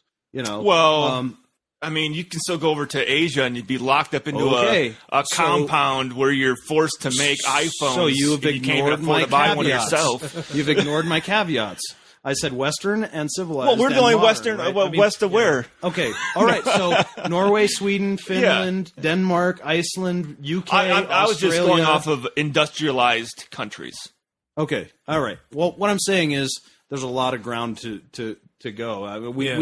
We're not the leader we think we are. Is what I'm. Let me say it that. Yeah, I will. Let me totally say it that. agree with Yeah. that. Let me say We're it that definitely way. not the leader. That's like that very first episode of the show Newsroom where he goes, "We are not the greatest country. We are. No, we're not. Like we're 38th in education. We're this. We are not the greatest." Dude, I replay that scene like that's an at awesome least scene, once a month, and it's true. It's fabulous. It's not fictionalized facts. It's all true numbers he's throwing out. Yeah, and that's what I think is hilarious about guys like Ted Cruz. Like, who's from Canada? Right, okay, yeah, exactly. So on my mom's side, my family got here in 1617. On my dad's, 1621. And this guy. Have you been doing genealogy work? I'm in Utah, bro. Hey, you know what? Whether you're Mormon or not, genealogy's tuna. So this guy and Ted Cruz, who's from Canada and his dad's from Cuba, thinks he knows what the founding fathers want more. Maybe he does. I mean, we're on equal, but and he's still calling for Obama to show his birth certificate. Yeah. So, I'm just saying, like, there's people that have been here a long ass time that still think we need to be progressing. I don't have the term progressive is sometimes thrown around as a pejorative, and I'm like, fucking own it. Yeah, I'm progressive. I would like to see things progressing it better. Yeah. I don't understand why that's a problem. Change is good. Yeah. Right, and we need to move away from the Duck Dynasty Taliban. Ooh, he's gonna come after me now I'm getting really fucking tired of people.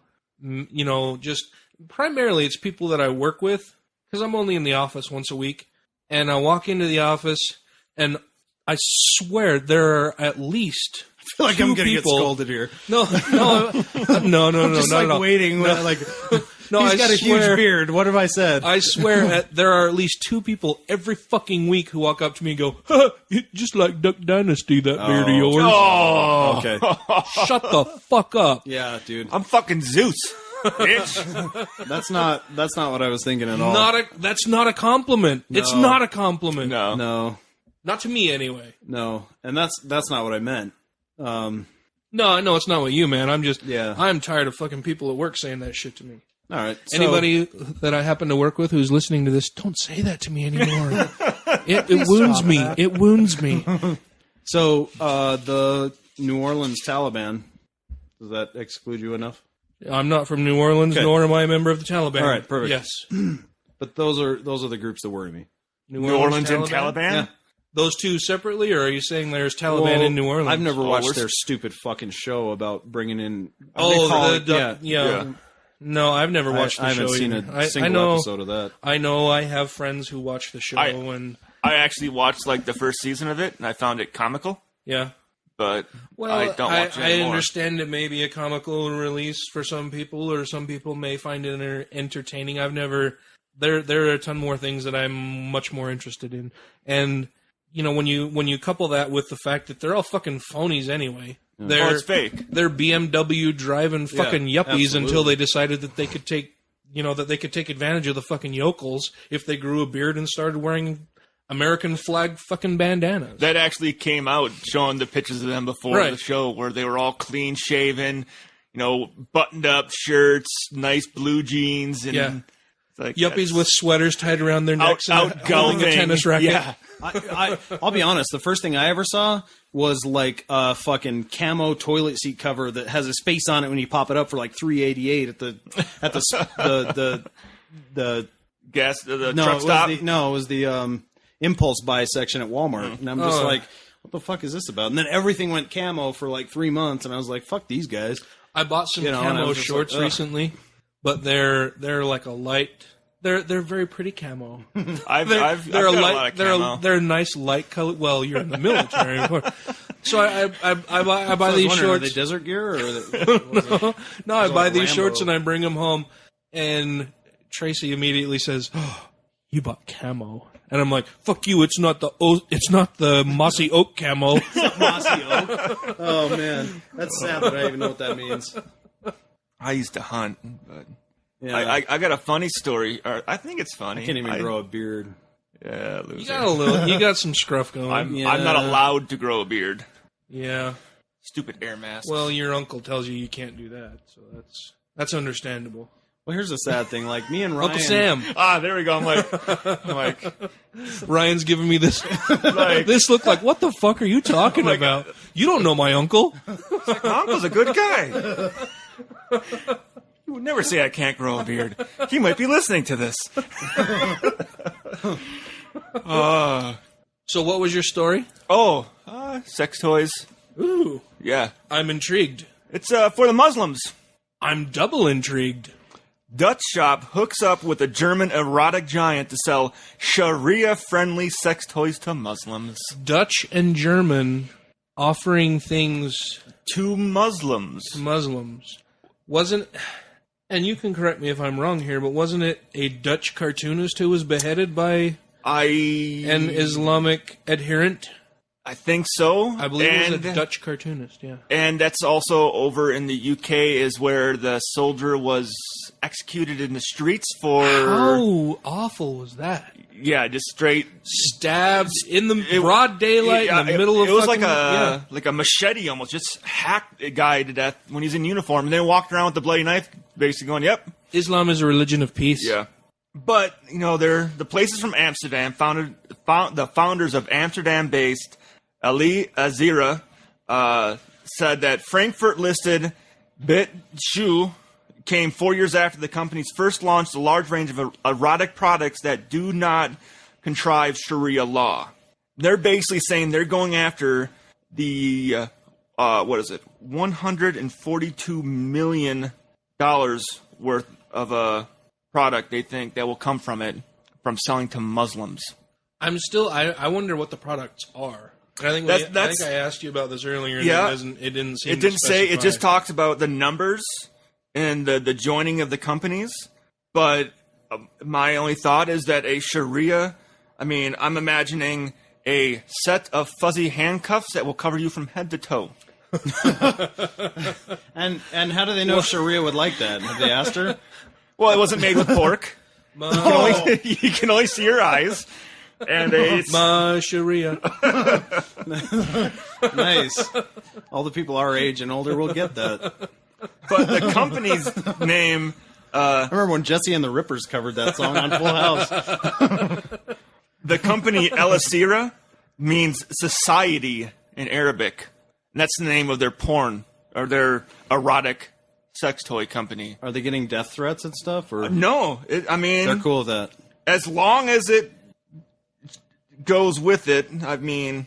Is it? I mean, I'm still curious to know what the toys are. What Me too. I wish they would have shown... I mean, the only photo they show is, like, you see, like, a pink lacy bra, a whip, and a set of handcuffs in the picture. Yeah, well, I'm not entirely surprised by that. That was my initial intuition about it, because Muslim men hate sex unless they can force it unconsensually. Then they're cool. They love sex, and that was right. But I'm just, as long as it's not consensual, they're down with that. And if they're like 12 or under, that's better. From the time this is the segment called Matt Takes the Podcast Dark. Well, from you didn't see my comment in the Facebook group recently, did you? Where someone, Lisa Baggerly posted something about Muslim superhero. Sounds interesting. They were. I can't remember. If I know they had a comic book. Was it a comic book? Yeah, there's a comic book going around that's like new comic book featuring this new Muslim superhero, and my super dark comment was, "What are his special powers? Child rape and beheading?" Oh, yeah. Well, from my experience over in the Middle East, that's fucking dark. In no particular order, dealing with some Muslims, they quite like sex. It's just not with their own women. Now, what? Now this is where I'm going with this. I don't know if that was if there were female soldiers, Americans, they would try to fuck every American woman they could because that was a prize. Like, that was a goal. Their own women, dirt. Yeah. American women, we want to fuck you the shit out of you. Wow. Yeah. Well, it's kind of that forbidden fruit kind of thing. Yeah. You know, they're the strong, independent women. I can, but if I could get on that'd prove I am a man. I am a man. And we had always heard the term being thrown around that women are for babies and men are for pleasure.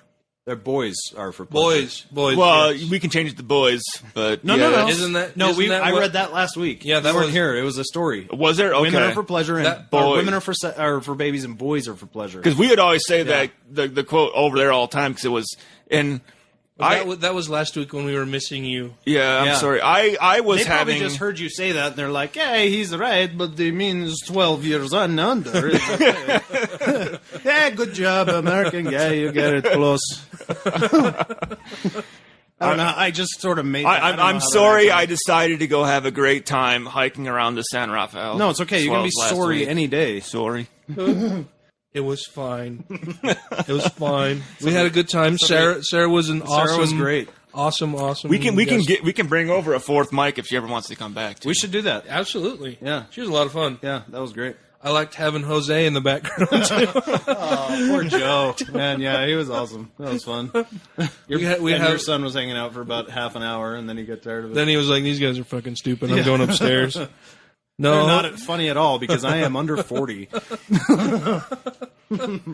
You guys are weak and lame. Lame sauce. Mm. You're not talking about My Little Pony at all. I'm out of here. Dude, it's bronies, okay? And we are all tuna. I don't care what he thinks. Tuna! So my next story is awesomely frustrating and fairly long. Marriage is a right that belongs to any consenting adults. Marriage is a right that belongs to any consenting adults. I don't find any objections. I would agree with that. Yeah. Sure. I think that's great. But... Oh, there's a but. There's a huge but. Isn't there always? Yeah, this guy's a huge but. An over-religious court official in Virginia has a message for atheists and any other non-Christian. You have no right to get married if you don't believe in God. Bud Roth is a court-appointed officiant in Franklin County, Virginia. He performs wedding ceremonies for couples who go to the courthouse, to get married. Atheists, however, have no right to get married, as far as he's concerned. When Morgan Strong and Tamara Courtney contacted the county courthouse to seal their love for each other after 6 years together, they were directed to Roth. Roth refused to perform the ceremony at the courthouse, and only agreed to marry the couple if they tied the knot at his church, which I think is illegal already. Hey, Bob Roth, from me to you, go fuck yourself. Yeah, you are a huge butt. Now, not to play a little bit of devil's advocate in this. Sure. The couple were given two numbers. One number was for the person that performs religious ceremonies, and the other number was for the person that performs any ceremony. All right. They happen to call the guy who performed strictly only religious ceremonies first. So you did not read the whole article then? Is he a government employee? Yes. I will go on. Which is still fucked that he can say, I will not marry you. He can't say. He can't. He cannot But say he does. Legally, he cannot. Legally, he cannot, yes. Right. Okay. A deal was struck. I'm not sure what kind of a deal. I wouldn't have done that. And the cost and date were set. Strong and Courtney were to go through the legal part of the ceremony at Roth's church. That's when the whole situation turned ugly. Got worse than this. Roth asked the couple about their religious beliefs, and upon hearing that he would be performing a ceremony for an atheist and an agnostic, turned the couple away. Why? They're both atheists. Yeah, they're both atheists. Yeah. Why? Because they, quote, didn't know where God was, end quote. That's right. Roth refused to marry the couple out of sheer religious bigotry. Disappointed, Morgan and Courtney decided to discuss the situation with Roth and kindly recorded their conversation. Upon asking why Roth denied them their right to wed, he replied, quote, because she's agnostic and you're an atheist. I will not marry you. You don't believe in God. I just don't marry anyone who does not believe in God or believes that there is a God someplace.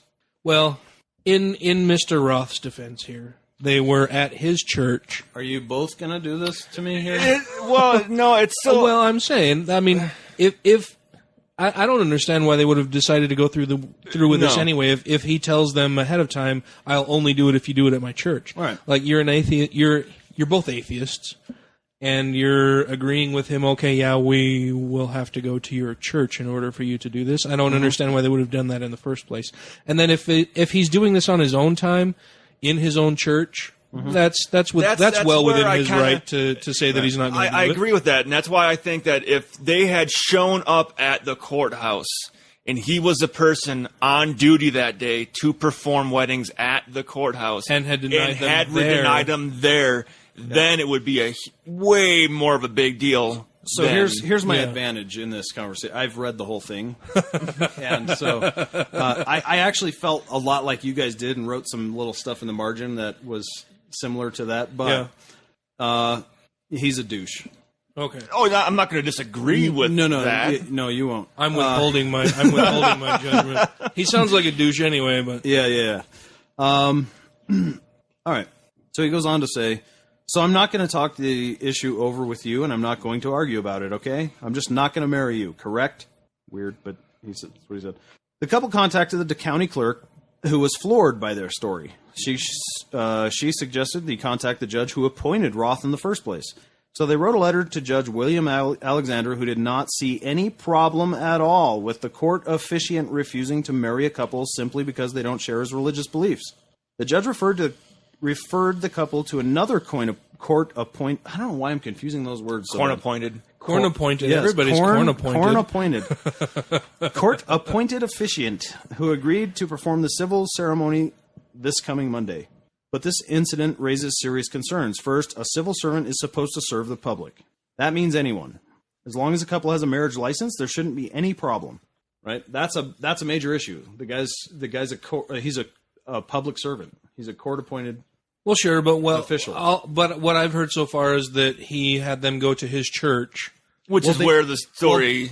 But they first went to the courthouse to have it done. Okay. Where he said, "Yeah, go to my church and we'll do it." And then he said, "No, fuck you guys." Now, from the article I had read, they had called him on the phone to schedule the appointment, and he said, "I can do it at my church." That's when they said, "Well." That's weird, but okay. That sounds a problem too. Okay, I'm with them on that. I'm with the couple on that. Yeah. If he says that's where I can do it, that's where I'll do it. But I'm a civil servant, and then says no, fuck you guys. Yeah, no, that's fucked up. Well, and is this on his time or is this on his government appointed position time? It almost sounds to me like he was trying to scab it away, to make money off it himself by doing it at his own church instead of having the money go straight to the courthouse. Yeah, and then that the judge who appointed him had no problem with it. I'm waiting for the rest of the story. So the second issue is religious discrimination is wrong no matter what the venue, but for it to occur at a courthouse by a public official is totally unacceptable. Sure. Okay. Yeah. Yeah, if it's at the courthouse, then by a public 100%. official. Yeah, by a public official at the courthouse. 100% people go to get married at a courthouse to avoid religious pomp and circumstance, and because it's quicker. They don't go there to have a religion shoved down their throats. That's why my wife and I married at the courthouse. Real quick, I don't mean to derail you, but my first marriage, we went to Las Vegas, got married in the Little Chapel of the West, where Elvis Presley was married in one of his movies. Normal size or midget size? Elvis. No, it wasn't an Elvis impersonator doing the officiating. It was a reverend. But ahead of time, we told the reverend. I think they prefer the term Peter Dinklage, not midget. Okay. Little person. Oh, yeah. But we told him ahead of time that we wanted a purely secular wedding ceremony. No mention of God, deities, any religion injected in it at all. He said, okay, yeah, sure, fine. And then we get into the ceremony, and he brings God into it while we're doing the fucking ceremony. Like, how do you then at that point say, what the fuck are you doing, dude? You're fucking up our wedding. You can't. I would have just said, hey, dude, you're fucking up our wedding. This is nearly 20 years later to a woman that I'm long since divorced, and it still pisses me off that it happened. Yeah. Anyway, please continue. I shall. So Roth was wrong to refuse to perform the ceremony just because Morgan and Courtney don't share his beliefs. Okay, but again, is this is in his church, and I'm still not clear if this is on his time or on his government salary time. All right. Let me go back here a minute because I feel like you guys you're not taking the journey with me here. I think I'm with you in spirit, bro. Virginia court official tells atheist couple they have no right to get married because they don't believe in God. Well, yeah, that's wrong. But I was just gonna say I'm looking at the sheet you've got here, and it's like you've highlighted all of it. Yeah, well, you didn't even need a highlighter for that one. I don't always do. Yeah, I do always. Okay, I always fucking do. Fine. I always. Hey, you know what? I have notes. Goddamn. Like I'm thinking, you kind of ruined the whole point of having a highlighter. I get them free at work. Okay. So. Okay. I'm being a dick. Sorry. No. But no, yeah. I mean, if he's telling them that period point blank, you don't have a right to be married because you're not religious or don't have a belief in God. Yeah, that's fucked up. That's kind of what I was getting out of it.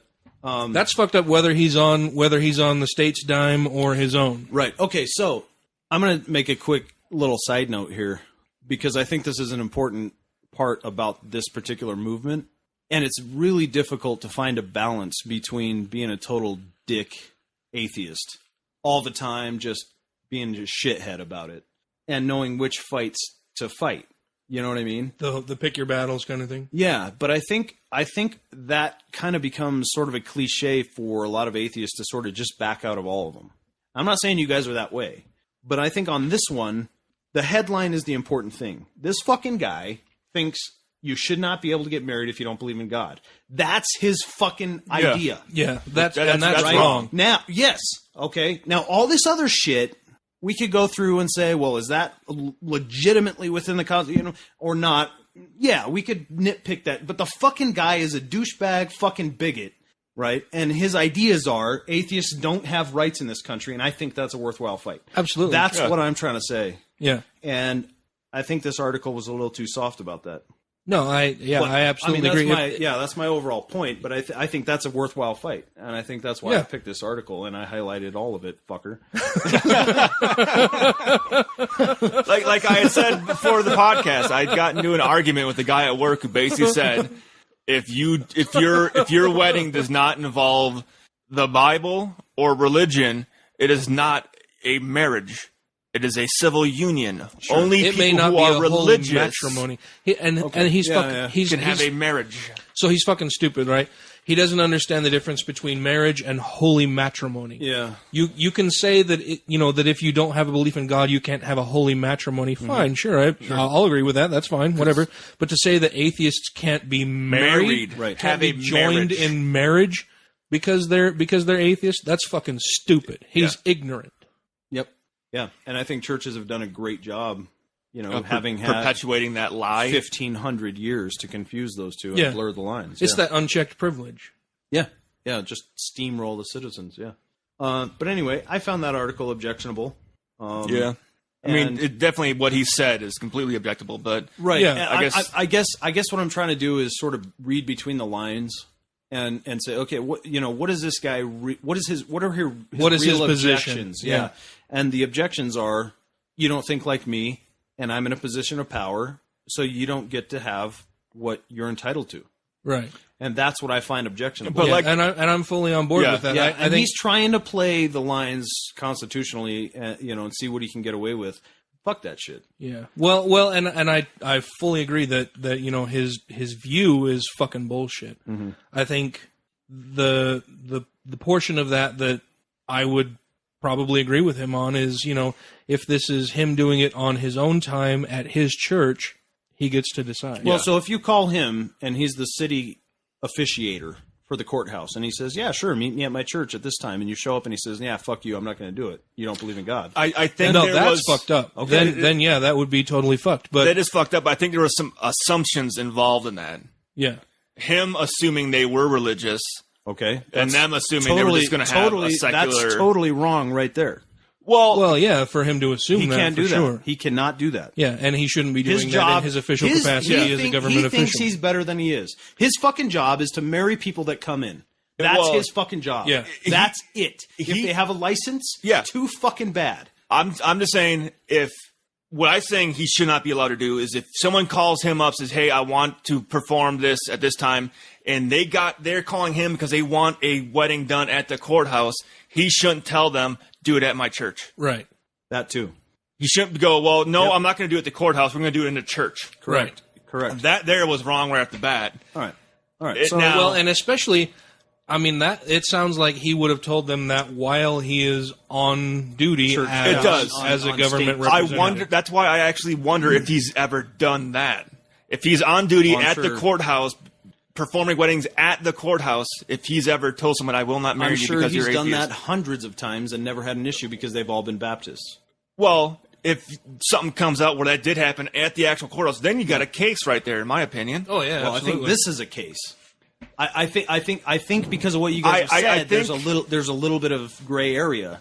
I think it would lose personally because it was at his own church. That's the only reason why I think it would lose the case. I think that depends. And they made an agreement to do it at the church. I think that still depends 100% on when they made that initial call. If he was on the clock as a state official and said, "Meet me at my church," and they said, "Okay," because what's a citizen going to know? Well, that's the thing too, is we don't know. So if he's on the clock as a state official and says, "Meet me at my church," they could win that one. Because I know I said it before, but I know when I read the article originally, it said they were given two phone, like the courthouse has two officiants, and they were given two phone numbers of people to contact to schedule an appointment, and he was the one they called first, and he is the one that normally does. Well, yeah. Okay. Fair enough. But I mean, it's still what he said to them is completely. Yeah. I mean, the point is, it didn't need to be said. It's easy as shit to find a church leader, a church official that's going to marry somebody in holy matrimony, right? That's easy. But when you call somebody for a court wedding and they give you two numbers of a court person who can do your civil marriage, and you call one of them, and he says, "Yeah, sure, that's fine. Meet me at my church." And you go down there, and he says, "What are your beliefs?" And you say, well, I don't have any really. Yeah. No, fuck you. Then get out of here. That's what I'm saying. Yeah, right. That's the problem. I mean, two numbers, fine. But on a side note, Dan, do you have a highlighter I can borrow for next week? Because mine ran out. Yours apparently ran out of ink. No, and I fully agree with you. Like I said, if he's doing that kind of shit while he's supposed to be a government official and fulfilling his duties as such, then that's fucked up. Yeah, I think that's the underlying. I mean, I think I don't know how to. Well, and obviously he led these people out of the courthouse to his church, which is wrong. Yeah, that's wrong. Right. My defense of him, and anyway,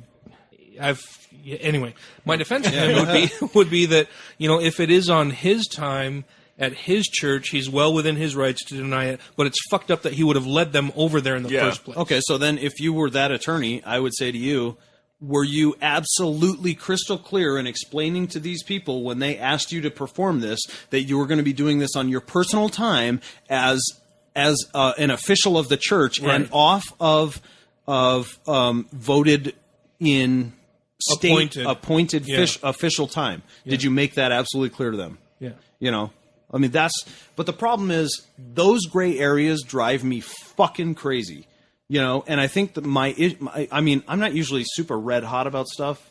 Well, that's not true. I usually am. But because I think a lot of times as an atheist group, maybe not totally in the U.S., but I'd say, basically in the U.S., but especially in places like, you know, in the Deep South and Utah, where we get so used to playing the games of semantics that we're looking for all these little tiny caveats and this and that, and how can we play, you know. No, this fucking guy is wrong. Right from the get-go, right out of the gate, he fucked up. I mean, there's a lot of little tricks and gray areas, but no. His idea is, you don't believe the same way I do, so I'm not going to perform my civil duty. Right. And that's fucked up. That's what I'm saying. He's a dick. Yeah, he's a dick. All right. Yeah, I absolutely agree with you. So who here hates taxes? Probably me more than Dan. I don't work for the IRS. So. I don't know that I hate taxes in of course not. No, of well, course I mean, you don't like really paying them that much, do you? I mean, I know I don't like. I like getting that little bit back, but I hate seeing how much I pay into taxes. Right, here's what I hate about taxes. Churches don't pay them. Exactly. And our schools are still shit. Well, you know what you would do? I don't mind paying them. But I would pay 50% of my paycheck if I could see it going to bettering our children and improving our society and making, you know, things healthcare worthwhile spending. Of your but when my taxes go to the government and I don't see shit back, I don't know what's going on. Well, I don't like that. Let's just say you don't want to pay taxes, so you try to find yourself your magic loophole. All right. So a better way to ask that is, do you want to keep more of your own money? Yeah, I mean, like all of it. I'll agree. Let's. I mean, all of it. So why not form your own church where everybody is a minister? Oh, dude. Wow, that was a fantastic segue, and we were trying to fuck you on. We were trying to fuck you on every single word of that. Okay, because recently here in Utah, a man was busted for setting up a church where everyone is a minister and no one pays income taxes. In Utah? In Utah. A church? Right here in our backyard. It wasn't even a Mormon church. We're famous. What? Pretty much. It basically says a 3-judge panel in Utah's 10th District Federal Court of Appeals ruled against an appeal by Kevin Hartzman, or Hartshorn, a Christian minister who had been convicted of frauding his church as a tax avoidance scheme. So his church's name was the Church of Compassionate Service. So what they would do in the church was you would become a minister and you would vow to live a life of poverty. Yet you still work your normal job. And these people are working like cosmetic industry, making good money. So their money would not be directed into their account. When they got paid, the money would go directly to the church. I'm giggling that you said the cosmetic industry making good money. What is actually, it was quoted in the... No, yeah, the one guy that had the big court case. Remember that new skin company? Oh, okay, yeah. Okay. That got shut down? I was going to say, there's a big difference between like an LA plastic surgeon and someone that works the makeup counter at Macy's. Exactly. That's what I was picturing. Somebody working at Mac. Yeah. selling stuff going. I was also going to say, I'm in the cosmetics industry. What if I'm like living a life of poverty and still working all the time? Like, well, that new skin company that just got shut down for tax fraud.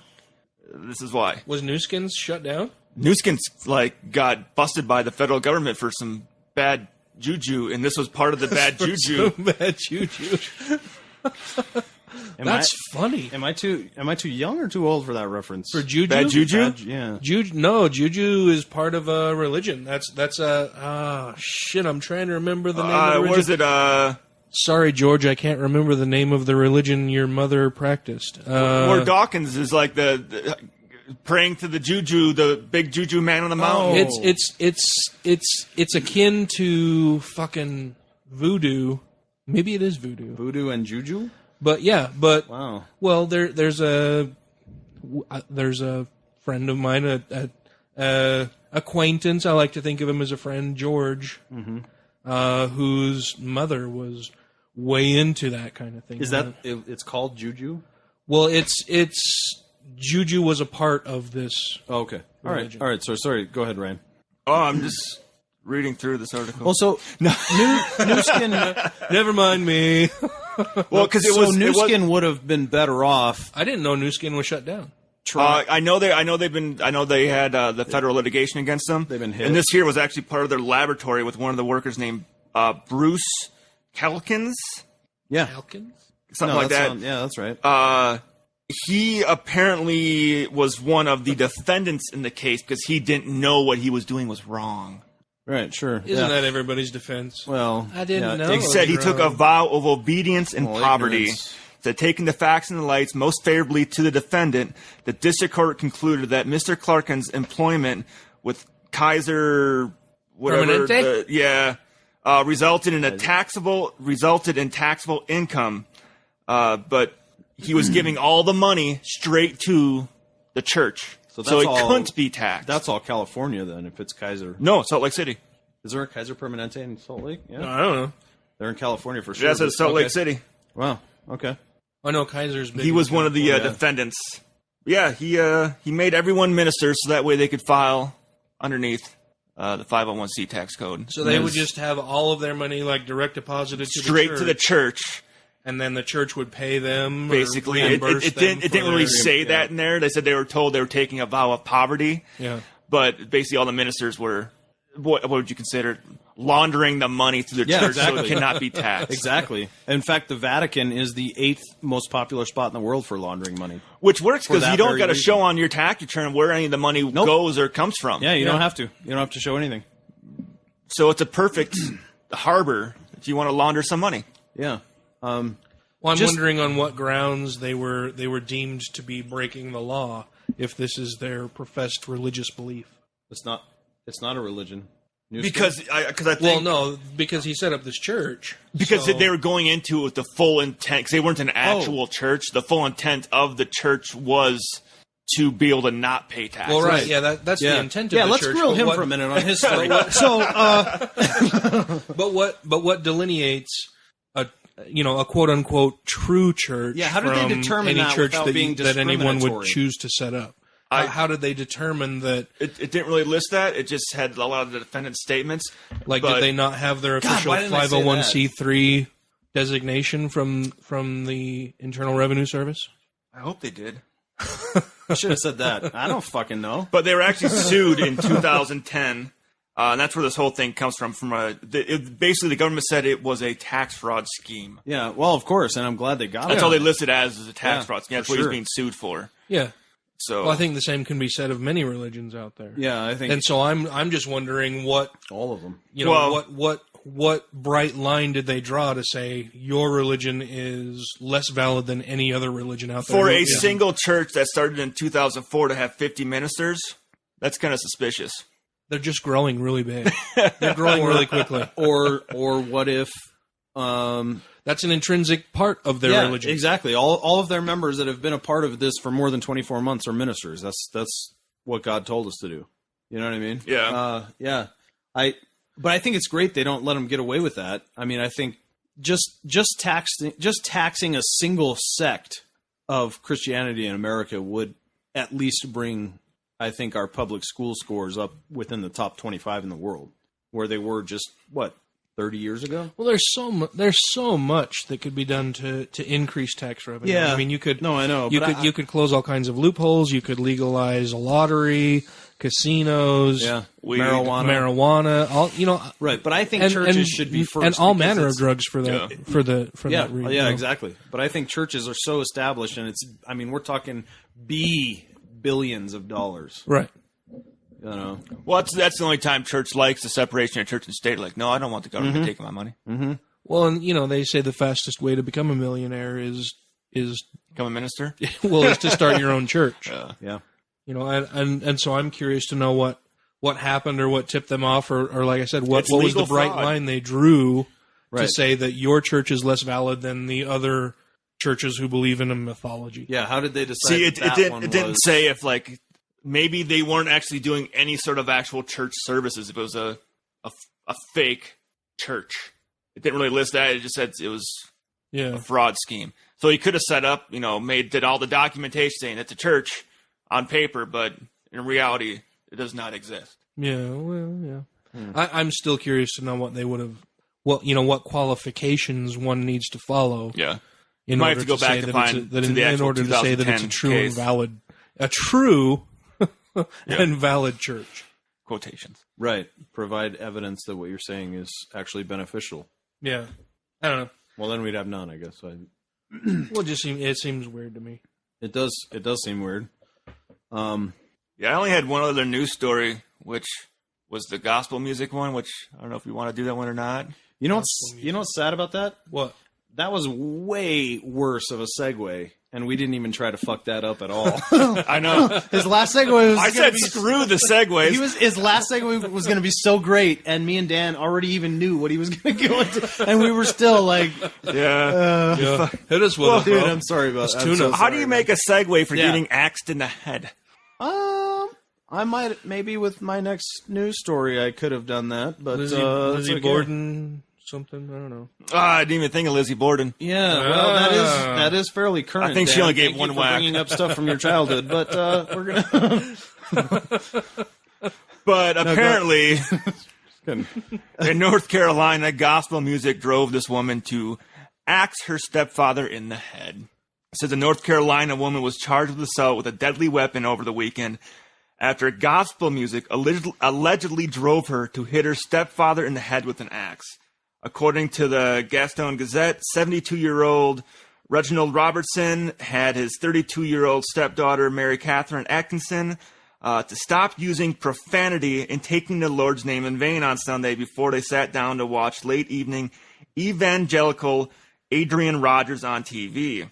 Atkinson had told her mother that she was sick of her stepfather's gospel music and was going to cut him up with an axe. She came in and attacked him, starting as one with... is prone to do. Said, I was just baffled to see this happen, Robertson recalled. God was with me and I was able to subdue her. I was baffled because God was with me. Surely he's going to stop the axe-wielding maniac. Yeah, pretty much God's hand going, and whack. I was baffled because she'd already told me that if he doesn't turn James Brown off, that I'm going to hit him with an axe. God allows 30,000 children to die of starvation every day, an untold number of children to be raped every single day. Surely he'll stop an axe-wielding maniac. Yeah, of course. Yeah, because she actually got to hit her stepfather in the head with the axe before she was able to stop the attack. Yeah, she I like the choice of words. It said he was released from the hospital after doctors treated his head injury with stitches. And Atkins' mother said that her daughter cried when she apologized and claimed she did not remember why she attacked her stepfather. She must not have a very powerful swing, is all I can No. Yeah, and she was probably pretty sincere because she cried during her apology. In her photo, it looks weird. She's making that weird duck face like, I didn't do this. Yeah. Pouty face. I'm in trouble because I hit someone with an axe? Come on. I'm a good Christian. So is it clear what the child's beliefs were? It did not say. She just really hated gospel She just music. really hated gospel music, apparently.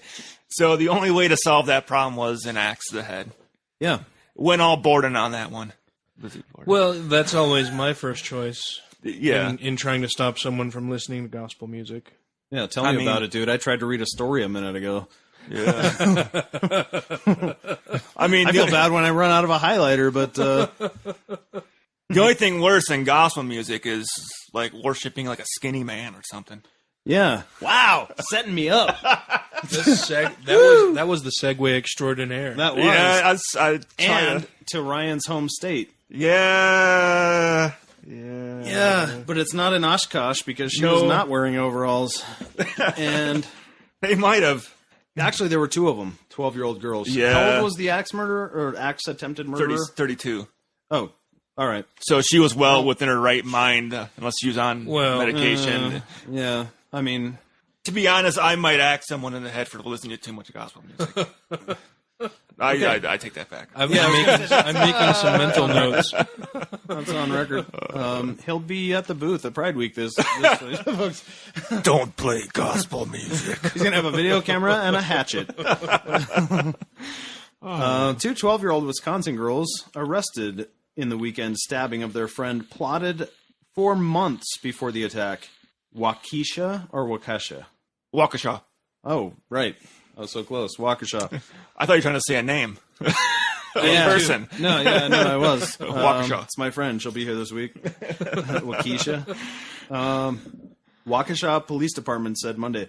The arrest of the girls, who are not identified because of their age, came just hours after they allegedly lured a young female, also 12 years old, into a wooded area to play a game and attacked her, police said. Quote, one suspect held the victim down while the other suspect stabbed her 19 times in the arms, legs, and torsos. Waukesha Police Chief Russell Jack. Sorry, that's confusing. My sister Sounds like a dog. Has Jack Russell. Yeah. Maybe he's very energetic, and that's how he's police chief. He just runs around the park all day like, no, you're not going to fucking do that. Said at the Monday press conference. The victim, despite having sustained several serious stab wounds to major organs, survived the attack and crawled out of the woods. A passing bicyclist spotted her and called 911, police said. Jack said the two suspects were friends of the victim. That makes sense to me. Well, isn't that? I mean, yeah, typically happens that you're friends with your. Yeah, I might say they knew. Assailant. They might say they knew her. Sure. I mean, maybe they were friends. I don't know. I thought we were friends, and I learned tonight about how axes. Well, and that Ryan may attack us at any time. Yeah. I mean, it's a sign of endearment. I mean, it's right. The two suspects are being held on charges of attempted first-degree intentional homicide.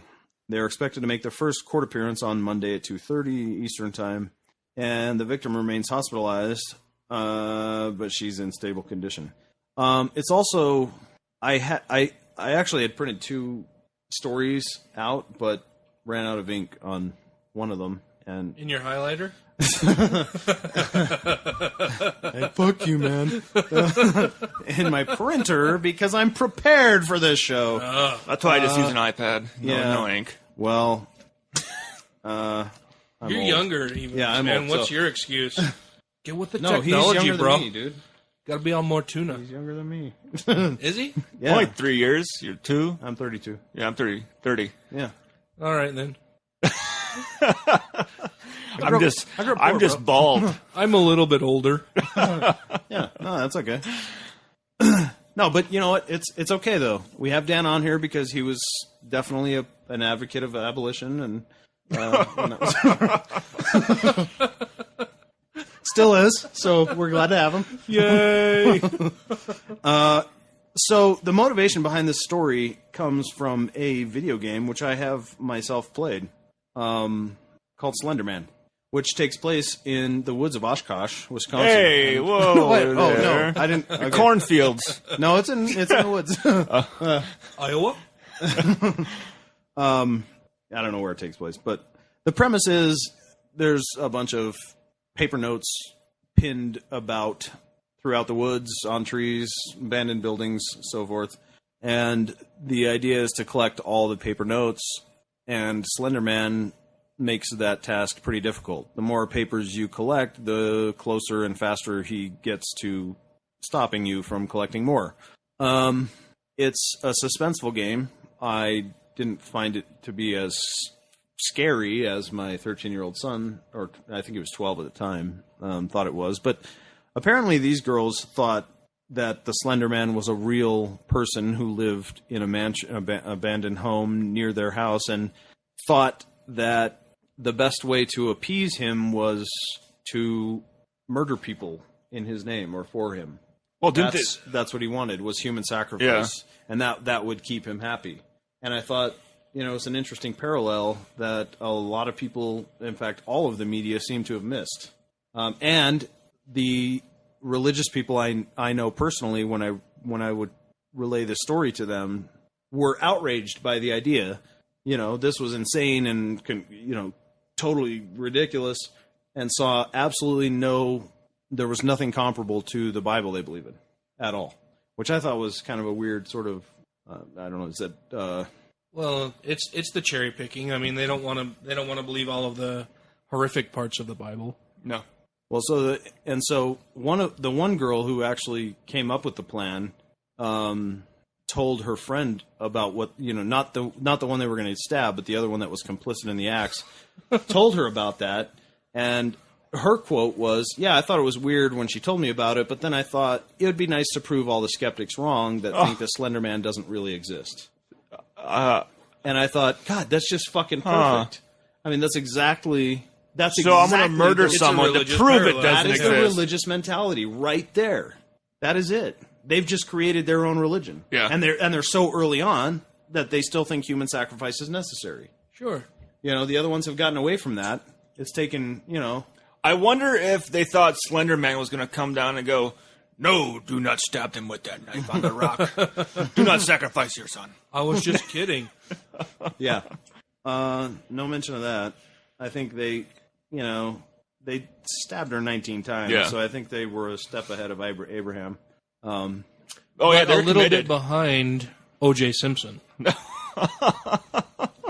Ooh, should I laugh? I'm still wondering. I chuckle. Oh, O.J. Oh, man. I think that says something about me. I remember 1993. I was a year out of high 94? school. I was in elementary school. God damn it. I think I was in 6th or 7th grade. 7th grade, 93. I remember seeing the O.J. Simpson verdict over the TV in, 5th grade and sitting in art class. Yeah, I You remember. guys are young. I remember I had a card, O.J. Simpson card, and I wrote on the back that O.J. Simpson was convicted innocent. Convicted. He was convicted. Convicted innocent. Yeah. Well, now that card's worth nothing. No, I know. But I'm just saying, I was 12, so I was just but And he's still in jail. Is he in jail? OJ, yeah. for robbery, not for murder. Yeah, for robbery. Yeah. For stealing his jerseys. I didn't know he was still in jail. Yeah. I was watching Cops once because there's nothing better to watch at work than Cops because it's I funny. used to really like watching Cops. He was on one of the episodes, the Vegas episode of Cops, where he was being arrested. I'm like, that looks like OJ. I'm like, shit, That is OJ. You know what you could watch at work that would be better than Cops? Jerry Springer. Platoon. Yes. I might try to see if it's on TV tomorrow. And if it's not, I'll rent it and put it on the TV. Although that guy won't be there. Hey, you fucking bathroom rat. Room rat. I'm going to call him bathroom rat from now on. If Like I he's worked out, I'd be constipated. yeah. No, you just fucking sit in there because I don't want you to come out for anything. Some of our bathrooms are nice. They're private. Yeah. No TV in them though. We do got Wi-Fi. Well, he doesn't care about TV anyway, right? Well, I mean, if it's what is it? The conference. General conference? Yeah, general conference. Oh, Then of too course fucking- he wants too that bad. TV. Too bad, dude. Platoon's on. I know. Fucking A, right? You should play the flip side of that coin and say, I don't want to have to listen to that Yeah, bullshit while I'm here at absolutely. work. I don't want your religious indoctrination on me. Yeah, I don't want to hear anything that doesn't swear for 3 fucking days. I don't want to watch anything that tells lies. Talks about how homosexuals are bad. Women wanting to hold the priesthood is bad. That's fucking terrible. Fucking. You know what else to say? I think that was a great. I didn't have anything. Sure. So, thanks for tuning in this week. I am offensive captain Matt. Wow, that was awesome. And nobody watches sports. Offensive captain? Offensive I'm captain? trying to figure out what sport you're fucking talking about. Is this a hockey thing? No, that'd be football. Offensive captain? Dude, you're a fucking... We got fucking Raiders coasters every week when we come over here, bro. I got to deal with that shit. I'm used to the captain of the football team being the quarterback. Yeah, offensive, right? And then Is there a defensive captain? Yeah. Yeah. We didn't have Yes. captains. We just had hit them. Well, and when I was at Murray, it was you had to play both sides because we were a 3A school at the time. Yeah. Same here. Yeah. Okay. All right. There was no, I'm going to only play offense, or I'm going to only play defense. All right. I'll go with a little more appropriate reference. I am the hopscotch captain Matt. I'm Cuba Libre Dan. What? That's what I'm drinking. I don't know. Dude. I'm motherfucking Ryan Duffy. Motherfucking Ryan Duffy. All right. Motherfucking Ryan Okay. Duffy. Deal with it. You're so tuna, bro. We are all tuna. So tuna. Oh, man, we're so tuna. Thanks, everybody. Bye.